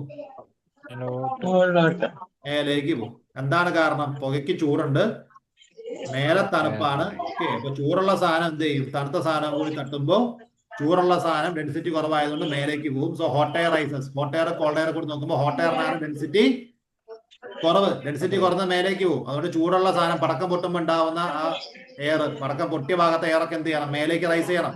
ക്ലിയർ ആണോ? Yes. Yes. ക്ലിയർ അല്ലേ? Yes. ഇനി എന്തോ കാരണം കൊണ്ട് ഡൽഹിയിൽ ഇതുപോലെ രാത്രി സമയമായപ്പോൾ ടെമ്പറേച്ചർ ഇൻവേർഷൻ നടക്കുകയും താഴത്തെ ഭാഗം മനുഷ്യന്മാർ നിൽക്കുന്ന ഈ ടെറസിൽ എടുത്ത് നിൽക്കുന്നെന്ന് വിചാരിക്കും. ഇവ നിൽക്കുന്ന ഭാഗത്ത് തണുപ്പ് കൂടി മേലെയാണ് ഹോട്ട് എയർ പാച്ച് ഉണ്ടായെന്ന് വിചാരിക്കും. Okay, Okay. ഇവരിവിടെ നിന്ന് വലിയൊരു പടക്കം പൊട്ടിച്ച്. ഈ പടക്കം പൊട്ടിക്കുമ്പോൾ ഒരുപാട് സ്മോക്ക് ഉണ്ടാവും. ആ സ്മോക്ക് ശരിക്കും സാധാരണഗതിയിൽ പകലാണെങ്കിൽ എന്ത് ചെയ്യും? മേലേക്ക്. ഇവിടെ സ്മോക്ക് മേലേക്ക് പോകൂല. എന്തുകൊണ്ട് പോകൂല? ഹോട്ട് എയർ ആയതുകൊണ്ട് മേലെ. ആ മേലെ ഹോട്ട് എയർ ആണ്. ഹോട്ട് എയർ കൂടി കമ്പയർ ചെയ്യുമ്പോൾ ഡെൻസിറ്റി ഡിഫറൻസിയേഷൻ ഇല്ല. ചിലപ്പോൾ ചങ്ങായിക്കൊക്കെ ഡെൻസിറ്റി കുറവ്. അപ്പോൾ അവൻ പറയും ഈ താഴെ തന്നെ നിന്നാൽ മതി എന്ന് പറയും. അതുകൊണ്ട് ഈ പടക്കം പൊട്ടിക്കുമ്പോൾ ഉണ്ടാവുന്ന പുകയൊന്നും എന്ത് ചെയ്യില്ല? പോകൂല. ഇപ്പം പകല് പടക്കം പൊട്ടിച്ചപ്പോ നോക്കുമ്പോ പടക്കം പൊട്ടിച്ചാലും തീ കത്തിച്ചാലും പുകയൊക്കെ പോകും. നമ്മൾ പുക ശ്വസിക്കേണ്ട ആവശ്യമില്ല. പക്ഷെ ഇപ്പൊ പടക്കം പൊട്ടിച്ചാല് ഈ പുക എവിടെയും പോകൂല. അവസാനം ഇവൻ 4-5 പടക്കം പൊട്ടിച്ച് ഇവൻ പെടും. കാരണം അവസാനം ഇവൻ പടക്കം പൊട്ടിച്ച പുകയുടെ ഉള്ളിലായിരിക്കും ആരുണ്ടാവുക? ഇവ ഉണ്ടാവുക. ഇതിവൻ തന്നെ വലിച്ചു കയറ്റേണ്ടി വരും. ശ്വാസകോശം സ്പോഞ്ച് പോലെ ആയതുകൊണ്ട് ഇതിന്റെ അവസ്ഥ മോശമാവും. So this is what happens in Delhi. പല സമയത്തും നമ്മൾ പടക്കം പൊട്ടിച്ചാൽ ഈ പുക അങ്ങനെ മറ്റേ സ്റ്റാച്ചു അടിച്ച പോലെ അവിടെ നിൽക്കും. മേലേക്കും പോകില്ല, താഴേക്കും പോകില്ല, അനങ്ങൂല. അതുകൊണ്ടാണ് ഇവരോട് പടക്കം പൊട്ടിക്കരുതെന്ന് പറയുന്നത്. പല സമയത്തും ഡൽഹിയിൽ പടക്കം പൊട്ടിച്ചാലുള്ള പ്രശ്നം എന്താ വെച്ചാൽ നൈറ്റ്, എസ്പെഷ്യലി ദീപാവലി സമയത്ത് പടക്കം പൊട്ടിക്കുമ്പോൾ ഈ പുക നോർമൽ കേസിൽ മേലേക്ക് അങ്ങ് പോവുകയാണെങ്കിൽ ആൾക്കാർ അത് വലിച്ചെടുക്കേണ്ട കാര്യമില്ല. പക്ഷെ ഈ ഇൻവേർഷൻ സംഭവിച്ചാൽ പുക എന്ത് ചെയ്യില്ല? പോവില്ല, അവിടെയൊക്കെ നിൽക്കും. ഞാൻ പോകുന്നില്ല എന്ന് പറഞ്ഞാൽ അവിടെ നിൽക്കും. ഡൽഹി എയർ പൊല്യൂഷൻ ഒക്കെ ഇതുകൊണ്ടാ സംഭവിക്കുന്നത്. ഓബിയസ്ലി എയർ പൊല്യൂഷന്റെ അളവ് കൂടിയില്ലേ? കാരണം ഈ പുക മേലേക്ക് പോയാൽ മനുഷ്യന്മാർ ശ്വസിക്കണ്ട. ഇത് അവിടെ നിന്നാൽ മനുഷ്യന്മാർ ശ്വസിച്ചാലേ പറ്റൂ. 10 ആൾ റോഡിൽ പടക്കം പൊട്ടിച്ചു പോയി, പുക പറയുന്നത് ഞാൻ പോകുന്നില്ല, അവിടെ നിൽക്കുകയാണ്. പിന്നെ ആ റോഡിൽ കൂടി പോകുന്നതാണെങ്കിൽ ഇത് വലിച്ചു കയറ്റണ്ടേ? ഈ പൊതുവെയുള്ള ഡൽഹി എയർ പൊല്യൂഷൻ ഒക്കെ ഇതുകൊണ്ടാണോ സംഭവിക്കുന്നത്? ഇതൊരു കാരണമാണ്. ഓക്കെ, ഇത്തരത്തിലുള്ള ഡൽഹിയുടെ ക്ലൈമറ്റിക് കണ്ടീഷൻ റൈസർ ആണ്. പിന്നെ അപ്പുറത്ത് കാറ്റ്, നമ്മൾ ക്ലൈമറ്റോളജി കൂടുതൽ പഠിക്കുമ്പോൾ പഠിക്കും. കാറ്റ് ഈ പഞ്ചാബിൽ നിന്ന് ഡൽഹിക്കാണ് കാറ്റടിക്കുക. ഈ പഞ്ചാബിലുള്ളവന്മാർ എന്ത് ചെയ്യുന്ന വെച്ചാൽ ഈ കൃഷി കഴിഞ്ഞിട്ട് നമുക്ക് ഇതിന്റെ വേസ്റ്റ് വരുമല്ലോ, അതൊക്കെ അങ്ങ് കത്തിക്കും. അത് കത്തിക്കുമ്പോ കാറ്റ് ഡൽഹിക്കുക. അവന്മാർക്ക് പുകയൊന്നും ശ്വസിക്കാൻ. ഈ പുകയൊക്കെ എങ്ങോട്ട് വരും? ഡൽഹിക്ക്. ഇങ്ങനെ കുറെ കാരണങ്ങളുണ്ട് ഡൽഹിയിൽ പൊല്യൂഷൻ കൂടെ. അല്ലാണ്ട് ഈ കാർ ഓടിക്കുന്നതുകൊണ്ട് മാത്രം, കാറ് കാരണമൊന്നുമല്ല, കാറും ബസ്സും കാരണമൊന്നുമല്ല ഈ പൊല്യൂഷൻ വരുന്നത്. ബേസിക്കലി അപ്പുറത്തെ ഉള്ളമാരൊക്കെ വിവരക്കേട് കാണിക്കുന്നുണ്ടാ.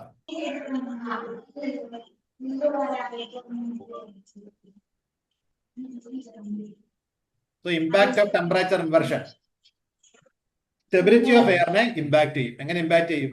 ഇത് നടുക്ക് ഒരു മതില് പോലെ അങ്ങ് നിൽക്കുമ്പോൾ താഴത്തെ ലെയറും നമ്മളെ കണക്ഷൻ എന്ത് ചെയ്യും? കട്ടാവുകയും ചെയ്യും. അപ്പൊ പൊല്യൂട്ടൻസ് എന്ത് ചെയ്യില്ല, മേലേക്ക് പോകില്ല. ഇവിടെ പൊട്ടിച്ചിട്ടാൽ മൂപ്പർ അവിടെ തന്നെ അങ്ങ് ഇതാണ് വലിയൊരു പ്രശ്നം. പിന്നെ വാലീസിൽ ഉണ്ടാവുന്ന ഒരു പ്രശ്നമുള്ള കാര്യമൊന്നുമില്ല. വാലീസിൽ ഉണ്ടാവുന്ന കാര്യം എന്ന് വെച്ചാൽ പെട്ടെന്ന് താഴെ തണുക്കുമ്പോൾ താഴത്തെ ടെമ്പറേച്ചർ പെട്ടെന്ന് എന്ത് ചെയ്യും? കുറയും. സോ പെട്ടെന്ന് ടെമ്പറേച്ചർ കുറയുമ്പോൾ there will be frost. Okay, അതൊരു പക്ഷേ നമുക്ക് പ്രശ്നമുള്ള കാര്യമൊന്നുമല്ല, അതൊരു നാച്ചുറൽ ഫിനോമിനയാണ്. ഇപ്പൊ മിസ്റ്റ്, ഫ്രോസ്റ്റ് എന്നൊക്കെ പറഞ്ഞാൽ എന്താ അർത്ഥം അറിയാലോ? ഇപ്പൊ ഇലേന്റെ മേലെയൊക്കെ ചിലപ്പോൾ നല്ല തണുത്ത പ്രദേശത്ത് വാലീസിലൊക്കെ പോയാൽ ഇലേന്റെ മേലെ ഇങ്ങനെ ഐസ് രൂപപ്പെട്ടെന്ന് കാണാൻ പറ്റും. അതിനെയാണ് നമ്മൾ ഫ്രോസ്റ്റ് എന്ന് പറയാം. ഫ്രോസ്റ്റ് പെയ്യുന്ന കേട്ടുണ്ടാവില്ല. ഇനി ഫോഗ് എന്ന് പറഞ്ഞാലോ പറഞ്ഞൂടെ? എന്താ മലയാളത്തില്? പുകയോ? കോട, മഞ്ഞ്. ഓക്കെ, എങ്ങനെയാണ് ഈ മഞ്ഞുണ്ടാവുന്നത്? ഇത് തമ്മിലുള്ള കൃത്യമായ ഡിഫറൻസ് മിസ്റ്റ് ഫോഗ് തമ്മിലുള്ള മിസ്റ്റും ഫോഗും തമ്മിൽ മോയ്സ്ചറിന്റെ കാര്യത്തിൽ മാത്രമേ ഡിഫറൻസ് ഉള്ളൂ. എത്രത്തോളം വെള്ളം ജലാംശമുണ്ട് അതിനനുസരിച്ച് മാറും. എങ്ങനെയാണ് ഫോഗും മിസ്റ്റും ഉണ്ടാവുന്നത്? Condensation, sudden condensation. അതായത് നമ്മൾ ഏറ്റവും മേലെ പോയിട്ട് മാത്രമേ എന്തുണ്ടാവാൻ പാടുള്ളൂ, എയർ കണ്ടൻസ് ചെയ്യാൻ പാടുള്ളൂ. അപ്പൊ മേലെ ക്ലൗഡുകൾ ഉണ്ടാവും അല്ലെ? ഇപ്പൊ മലയുടെ മേലെ പോകുമ്പോ കോട ഉണ്ടാവും. അത് നാച്ചുറൽ ആണ്, കാരണം മലയുടെ മേലെ ഉയരം കൂടും. അത്ര ലാപ്സ് റേറ്റ് കാരണം മലേന്റെ മേലേക്ക് പൊന്തുമ്പോഴത്തേന് എയർ എന്ത് ചെയ്യാൻ തുടങ്ങും? കണ്ടൻസ് ചെയ്യാൻ തുടങ്ങും. അപ്പൊ അവിടെ മഞ്ഞുണ്ടാവും. അണ്ടർസ്റ്റുഡ്? പക്ഷെ എന്തെങ്കിലും കാരണം കൊണ്ട് താഴെ തന്നെ വെച്ചിട്ട് എയർ കണ്ടൻസ്ഡ് ആയാൽ പെട്ടെന്ന് എന്ത് സംഭവിക്കും? അവിടെ എന്തുണ്ടാവും?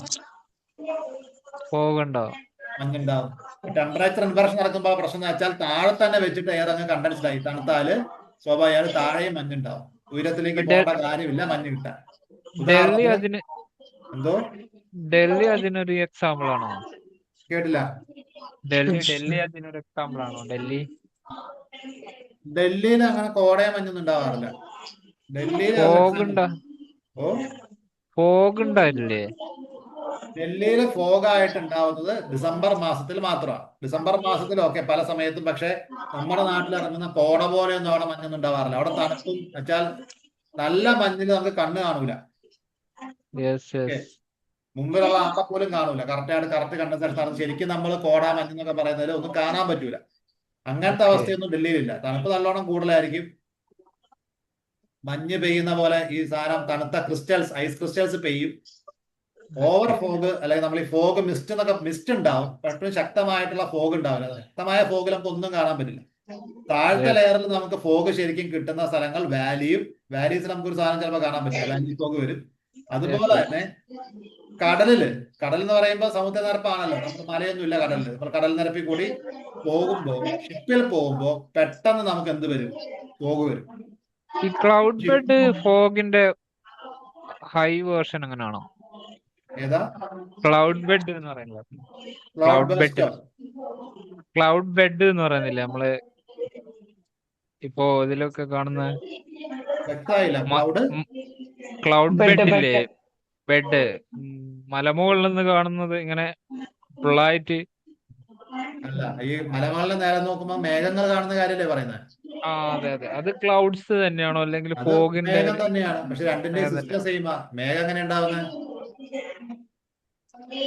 കണ്ടൻസ് ആവുമ്പോ. ഫോഗ് എങ്ങനെ ഉണ്ടാവുന്നത്?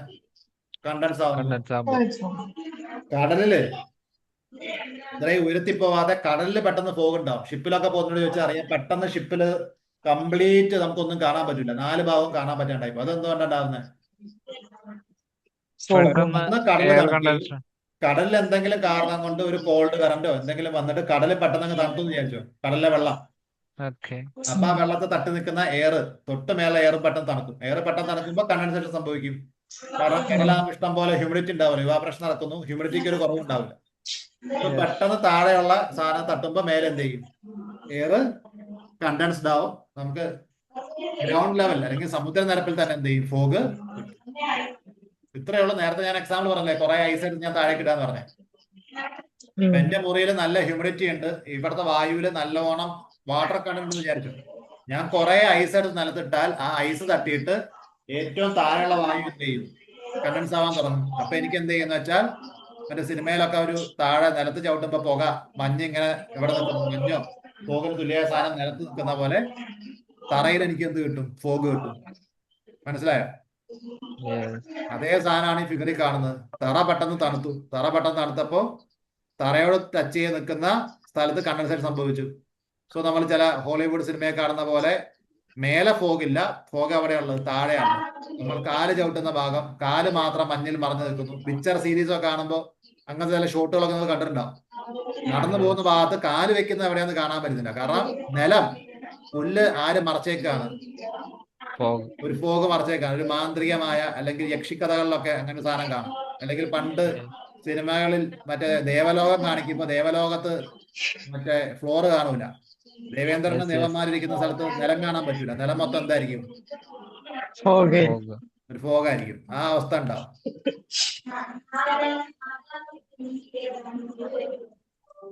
ഓക്കെ, ഫോഗ് മിസ്റ്റ് ഡിഫറൻസ് മനസ്സിലായല്ലോ? മനസ്സിലായി. ഇനിയിപ്പോ നമ്മള് അധികം സമയം കളയാതെ എന്ത് ചെയ്യാന്ന് വെച്ചാല് ഇതുമായി തന്നെ ബന്ധപ്പെട്ട അടുത്ത ഭാഗത്തേക്ക് പോകും. കണ്ടൻസ്ഡ് ആയിട്ടുള്ള എയർ വേപ്പർ അല്ലേ ഇങ്ങനെ ഒഴുകി നടക്കുന്നേ?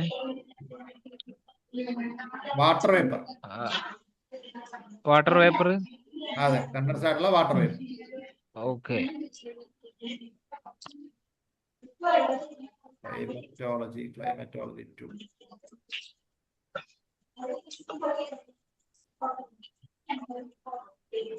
അപ്പൊ ഈ ഫോഗുമായിട്ടൊക്കെ ബന്ധപ്പെട്ട് തന്നെ വരുന്ന സാധനമാണ് ഹ്യൂമിഡിറ്റി. ഞാൻ ഓൾറെഡി പഠിപ്പിച്ചിരുന്നു. ഈ സ്ലൈഡിന് മുമ്പേ ഞാൻ പഠിപ്പിച്ചിരുന്നു ഹ്യൂമിഡിറ്റി എന്താണ് ഹ്യൂമിഡിറ്റി? എയറിലെ വാട്ടർ വേപ്പറിന്റെ കണ്ടന്റ് അതനുസരിച്ചാണ് ഹ്യൂമിഡിറ്റി. ഇപ്പൊ ഞാൻ നിലത്ത് കുറെ ഐസ് ഇട്ടു എന്ന് വിചാരിച്ച് ഫോഗ് ഉണ്ടാവില്ല. ഫോഗ് ഉണ്ടാവണമെങ്കിൽ ആ ഐസിനെ ടച്ച് ചെയ്യുന്ന എയറിൽ എന്തുണ്ടാവണം? Water vapour. വാട്ടർ വേപ്പറിന്റെ കണ്ടന്റ് ഉണ്ടാവണം. ഓക്കെ, മരുഭൂമിയിലൊന്നും നമുക്ക് ഫോഗ് കിട്ടാത്തതിന് കാരണം അവിടുത്തെ വാട്ടർ വേപ്പർ കണ്ടന്റ് കുറവായിരിക്കും അവിടെ ആ പ്രദേശത്ത്. പക്ഷെ നമുക്ക് കടലിൽ പെട്ടെന്ന് ഫോഗ് കിട്ടും. സീ ഫോഗ് വളരെ പെട്ടെന്ന് ഉണ്ടാവും. കാരണം എന്താ? കടലിൽ നിന്ന് ഇവാപറേഷൻ നടക്കുന്നതുകൊണ്ട് കടലിന്റെ മേലുള്ള വായുവിൽ എന്ത് കണ്ടന്റ് കൂടുതലായിരിക്കും? Water vapour. Water vapour content humidity കൂടുതലായിരിക്കും. അപ്പൊ ഹ്യൂമിഡിറ്റി കൂടിയ സ്ഥലങ്ങളിലൊക്കെയാണ് പെട്ടെന്ന് നമുക്ക് എന്ത് കിട്ടുക? ഫോഗും മിസ്റ്റും സാധനങ്ങളും കിട്ടുക. ഓക്കെ, ഇവൻ പ്രസിപ്പിറ്റേഷൻ വേണം, വാട്ടർ കണ്ടന്റ് വേണം. ഇപ്പൊ നമ്മള് ഡൽഹിയിലുള്ളവർ വേർക്കുന്നില്ല, നമ്മൾ വേർത്ത് പുഴുങ്ങുന്നു. ഈ എക്സാമ്പിൾ ഒക്കെ പറഞ്ഞാണ്. So we already covered humidity. Humidity എന്താ നമ്മൾ കവർ ചെയ്ത്? Amount of water vapour in air. ഹ്യൂമിഡിറ്റിയും ടെമ്പറേച്ചർ എന്നുള്ള ബന്ധം നമ്മൾ പറഞ്ഞു കഴിഞ്ഞു. ഹ്യൂമിഡിറ്റി ഉള്ള സമയത്ത് നമുക്ക് കൂടുതൽ ചൂട് അനുഭവപ്പെടും. അതൊക്കെ നമ്മൾ പറഞ്ഞു. ഓക്കെ, ഞാൻ ഹ്യൂമിഡിറ്റിയുമായി ബന്ധപ്പെട്ട 2-3 ടേംസ് കൂടി ഉണ്ട്. അത് ഞാൻ നേരത്തെ പറഞ്ഞില്ല. Absolute humidity, specific humidity, relative humidity. Okay, ഇത് ഇമ്പോർട്ടന്റ് ആണ്, നമ്മൾ അറിഞ്ഞിരിക്കണം. ആബ്സല്യൂട്ട് ഹ്യൂമിഡിറ്റി എന്ന് പറഞ്ഞാല്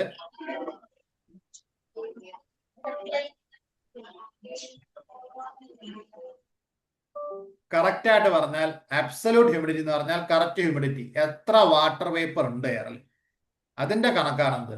അബ്സല്യൂട്ട് ഹ്യൂമിഡിറ്റി. ക്ലിയർ? ഇപ്പോൾ ഒരു ക്യൂബ് എയർ എടുക്കുക. ഓക്കെ, നമ്മള് വോളിയം ക്യൂബിലാണല്ലോ പറയുക. മീറ്റർ സ്ക്വയർ എന്ന് പറഞ്ഞാൽ മീറ്റർ ക്യൂബ്. ഒരു ക്യൂബ് എയർ, ഇപ്പൊ ഈ റൂമിൽ നിന്ന് നമ്മൾ റാൻഡം ആയിട്ട് എന്ത് ചെയ്യുന്നു? ഒരു ക്യൂബ് വെച്ചിട്ട് എയറിനെ പിടിക്കുന്നു. ഒരു ക്യൂബ് എയർ. ആ ഒരു ക്യൂബ് എയറിന്റെ ഉള്ളിൽ എത്ര വാട്ടർ വേപ്പർ ഉണ്ട് എന്നതാണ് അബ്സല്യൂട്ട് ഹ്യൂമിഡിറ്റി. ക്ലിയർ? ക്ലിയർ. അപ്പൊ വാട്ടർ വേപ്പർ കണ്ടന്റ് കൂടുന്തോറും അബ്സല്യൂട്ട് ഹ്യൂമിഡിറ്റി എന്ത് ചെയ്യും? കൂടും. ക്ലിയർ അല്ലേ? അബ്സല്യൂട്ട് ഹ്യൂമിഡിറ്റി നമ്മുടെ നോർമൽ ഹ്യൂമിഡിറ്റിന്റെ അതേ കൺസെപ്റ്റ് ആണ്. ഒരു ക്യൂബ് ഓഫ് എയർ എടുത്താൽ അതിൽ എത്ര ഓക്സിജൻ ഉണ്ട്, എത്ര നൈട്രജൻ ഉണ്ട് ചോദിക്കുന്ന പോലെ എത്ര വാട്ടർ വേപ്പർ ഉണ്ട്, അതാണ് absolute humidity. Clear? Specific humidity എന്നൊരു ടേം ഉണ്ട്. അതെന്താന്ന് വെച്ചാൽ വാട്ടർ വേപ്പറിന്റെ വെയിറ്റിനെയാണ് എന്ത് ചെയ്യുന്നത്? സൂചിപ്പിക്കുന്നത്. ഓക്കെ, സ്പെസിഫിക് ഹ്യൂമിഡിറ്റി എന്ന് പറഞ്ഞാൽ ഒരു യൂണിറ്റ് ഓഫ് എയർ, ഇപ്പൊ 1 കിലോഗ്രാം എയർ എടുത്താൽ അതിൽ എത്ര കിലോഗ്രാം അല്ലെങ്കിൽ എത്ര ഗ്രാം വാട്ടർ വേപ്പർ ഉണ്ട്, ഇതാണ് സ്പെസിഫിക് ഹ്യൂമിഡിറ്റി. ഒന്നുകൂടി പറയാ. മറ്റേ നമ്മൾ ഒരു പ്രദേശം, ഒരു ക്യൂബ് എയർ എടുക്കും. ഓക്കെ, വോളിയം വെയിറ്റ് തമ്മിലുള്ള വ്യത്യാസം അറിയാലോ. വെയിറ്റ് എന്ന് പറഞ്ഞാൽ ഭാരം അല്ലേ? ഓക്കെ, ഏകദേശം രണ്ടിന്റെ ഐഡിയ സെയിം ആണ്, ചെറിയ വ്യത്യാസമേ ഉള്ളൂ. സോ നമ്മൾ ഈ മുറിയിൽ എത്ര വാട്ടർ വേപ്പർ കണ്ടന്റ് ഉണ്ടെന്നുള്ളതാണ് ഇവിടുത്തെ അബ്സല്യൂട്ട് ഹ്യൂമിഡിറ്റി. ഒരു ക്യൂബ് ഏരിയ, ഒരു മീറ്റർ ക്യൂബ് ഏരിയയിൽ എത്ര വാട്ടർ വേപ്പർ ഉണ്ടെന്നാണ് absolute humidity. Clear? Yes okay. Specific humidity എന്ന് പറഞ്ഞാൽ ഇവിടുത്തെ എയറും വേറെ സ്ഥലത്തെ എയറും ഡിഫറെന്റ് ആയിരിക്കും. അപ്പോ ഓക്കെ പുറമേ ഉള്ള ഒരു എയറിന്റെ 1 കിലോഗ്രാം എയർ ഞാൻ എടുക്കുക. ഓക്കെ, അവിടുന്ന് എയറിനെ പിടിച്ചോണ്ട് വരുന്നു, എയറിനെ എന്തെങ്കിലും ഒരു ഡിവൈസ് ഉപയോഗിച്ച് എയറിനെ വലിച്ചെടുക്കും. എന്നിട്ട് ഞാൻ ഭാരം തൂക്കി നോക്കുമ്പോൾ നമുക്ക് മറ്റേ ഓക്സിജന്റെ ഗ്യാസ് സിലിണ്ടറൊക്കെ ഭാരം അളക്കുന്ന പോലെ 1 കിലോഗ്രാം എയർ ഞാൻ എടുത്തു. ക്ലിയർ? ഓക്കെ. ആ 1 കിലോഗ്രാം എയറിനുള്ളിൽ ഓക്സിജൻ ഉണ്ടാവാം, നൈട്രജൻ ഉണ്ടാവാം, കാർബൺ ഡൈ ഓക്സൈഡ് ഒക്കെ ഉണ്ടാവാലോ, യെസ് വാട്ടർ വേപ്പർ ഉണ്ടാവാം. 1 കിലോഗ്രാം ഭാരത്തില് വാട്ടർ വേപ്പറിന്റെ ഭാരം എത്രയാണ്, എത്ര ഗ്രാം ഓഫ് വാട്ടർ വേപ്പർ ഉണ്ട്, അതാണ് സ്പെസിഫിക് ഹ്യൂമിഡിറ്റി. ഓക്കെ. ഓക്കെ, ഇപ്പൊ 1 കിലോഗ്രാം എയറിൽ 500 ഗ്രാമും വാട്ടർ വേപ്പർ ആണെന്ന് പറഞ്ഞാൽ ഓബിയസ്ലി ഭയങ്കര ഹൈ അല്ലേ ഹ്യൂമിഡിറ്റി. യെസ്. അതാണ് സ്പെസിഫിക് ഹ്യൂമിഡിറ്റി. ഈ റിലേറ്റീവ് ഹ്യൂമിഡിറ്റി എന്നൊരു സാധനം ഉണ്ട്, അത് റിലേറ്റീവ് ആണ്, മാറിക്കൊണ്ടേയിരിക്കും. ഓക്കെ, പെർസെൻറ്റേജ് കണക്കിന് എത്ര മറ്റേ ആളുകൾ കമ്പയർ ചെയ്യുമ്പോൾ എത്രയുണ്ടെന്നുള്ളതാണ് ഇവിടുത്തെ സംഭവം. ഓക്കെ, സോ റിലേറ്റീവ് ഹ്യൂമിഡിറ്റി എന്ന് പറഞ്ഞാൽ ഒരു മാക്സിമം ഹ്യൂമിഡിറ്റിയുമായിട്ട് കമ്പയർ ചെയ്യുമ്പോൾ ഇപ്പൊ എത്രയുണ്ടെന്നുള്ളതാണ് റിലേറ്റീവ് ഹ്യൂമിഡിറ്റി. അപ്പൊ മാക്സിമം ഹ്യൂമിഡിറ്റി എന്നുള്ള ഒരു കൺസെപ്റ്റ് നമ്മൾ എന്ത് ചെയ്യണം, ആദ്യം മനസ്സിലാക്കണം. എന്താണ് ഈ മാക്സിമം ഹ്യൂമിഡിറ്റി എന്ന് പറഞ്ഞാൽ? That is saturation. ഇത് ഞാൻ പറഞ്ഞിട്ടുണ്ടെന്നാണ് വിശ്വസിക്കുന്നത് നമ്മൾ വേർപ്പിന്റെ കഥ പറയുമ്പോൾ. ഇപ്പൊ ഉപ്പ് വെള്ളത്തിൽ കലക്കുകയാണെങ്കിൽ അൺലിമിറ്റഡ് ആയിട്ട് ഉപ്പ് വെള്ളത്തിൽ കലക്കാൻ പറ്റുമോ? ഇല്ല, ഒരു പരിധി കഴിയുമ്പോൾ ഉപ്പ് കലങ്ങാതെ വരും. എന്തുകൊണ്ടാണ്?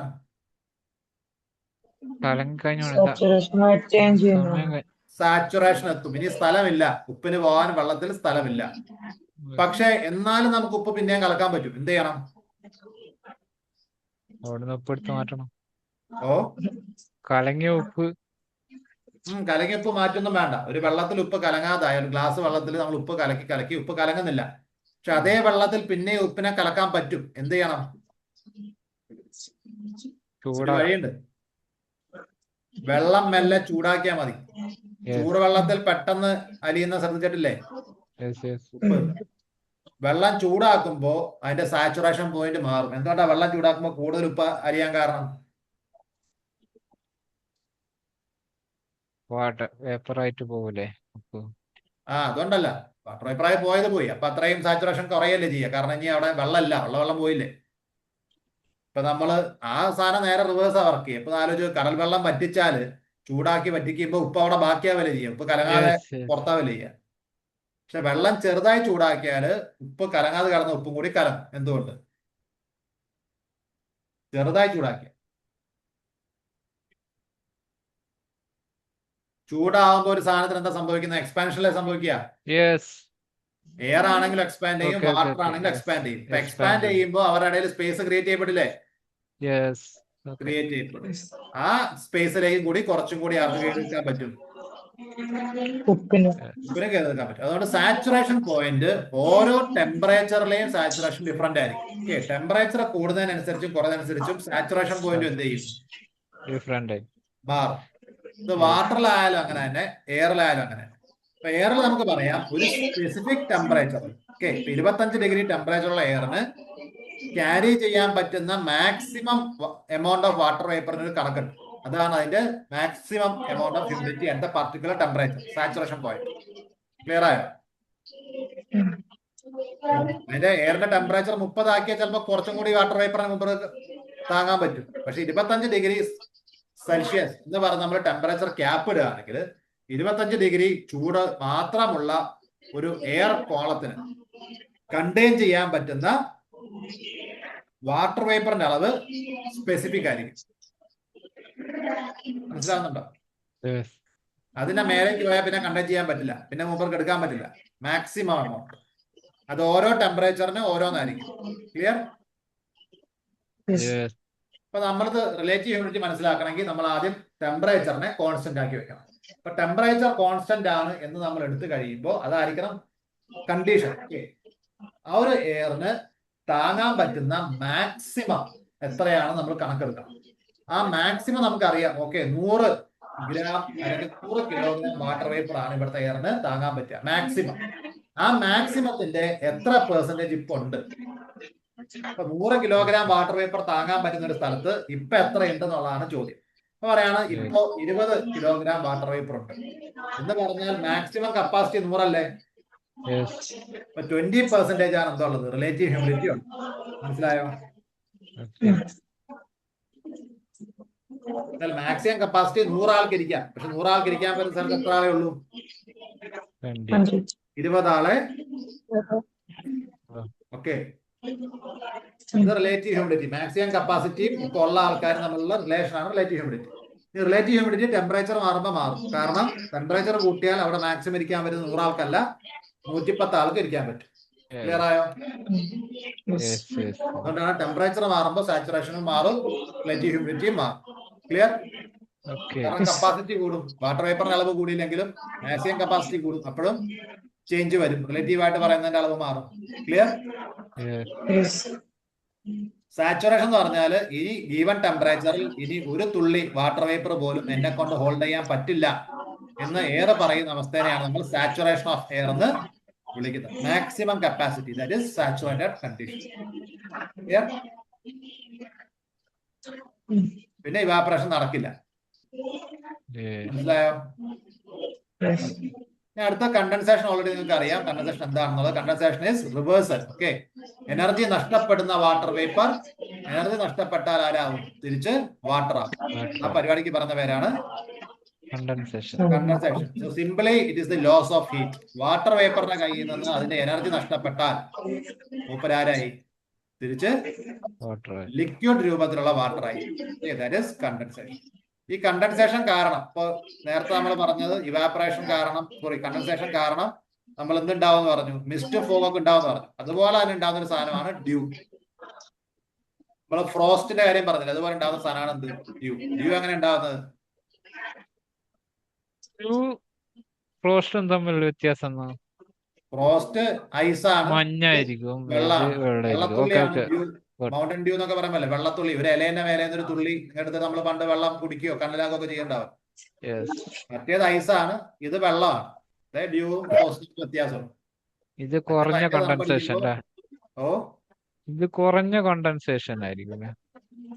ഇവിടെ കണ്ടൻസേഷൻ നടക്കും, മറ്റിവിടെ കണ്ടൻസേഷൻ നടക്കുന്നതിനേക്കാൾ കൂടുതൽ ഐസായി പോവുക ചെയ്യുന്നു. ഓക്കെ, നമ്മൾ സിനിമയിലൊക്കെ കാണുന്ന പോലെ, എക്സ്മെനിലൊക്കെ കാണുന്ന പോലെ പെട്ടെന്ന് എന്താവും? ഒരാൾ മറ്റയാളെ പിടിക്കുമ്പോൾ ഇയാൾ ഐസായിട്ട് മാറും. വെള്ളമായിട്ട് നിൽക്കുന്നതിന് പകരം അത് ഐസായിട്ട് അങ്ങ് മാറിയത്. ഇവിടെയാണ് പ്രോപ്പർ കണ്ടൻസേഷൻ നടക്കുന്നത്. Due point. ഡ്യൂ പോയിന്റ് എന്താ സംഭവിക്കുന്നത്?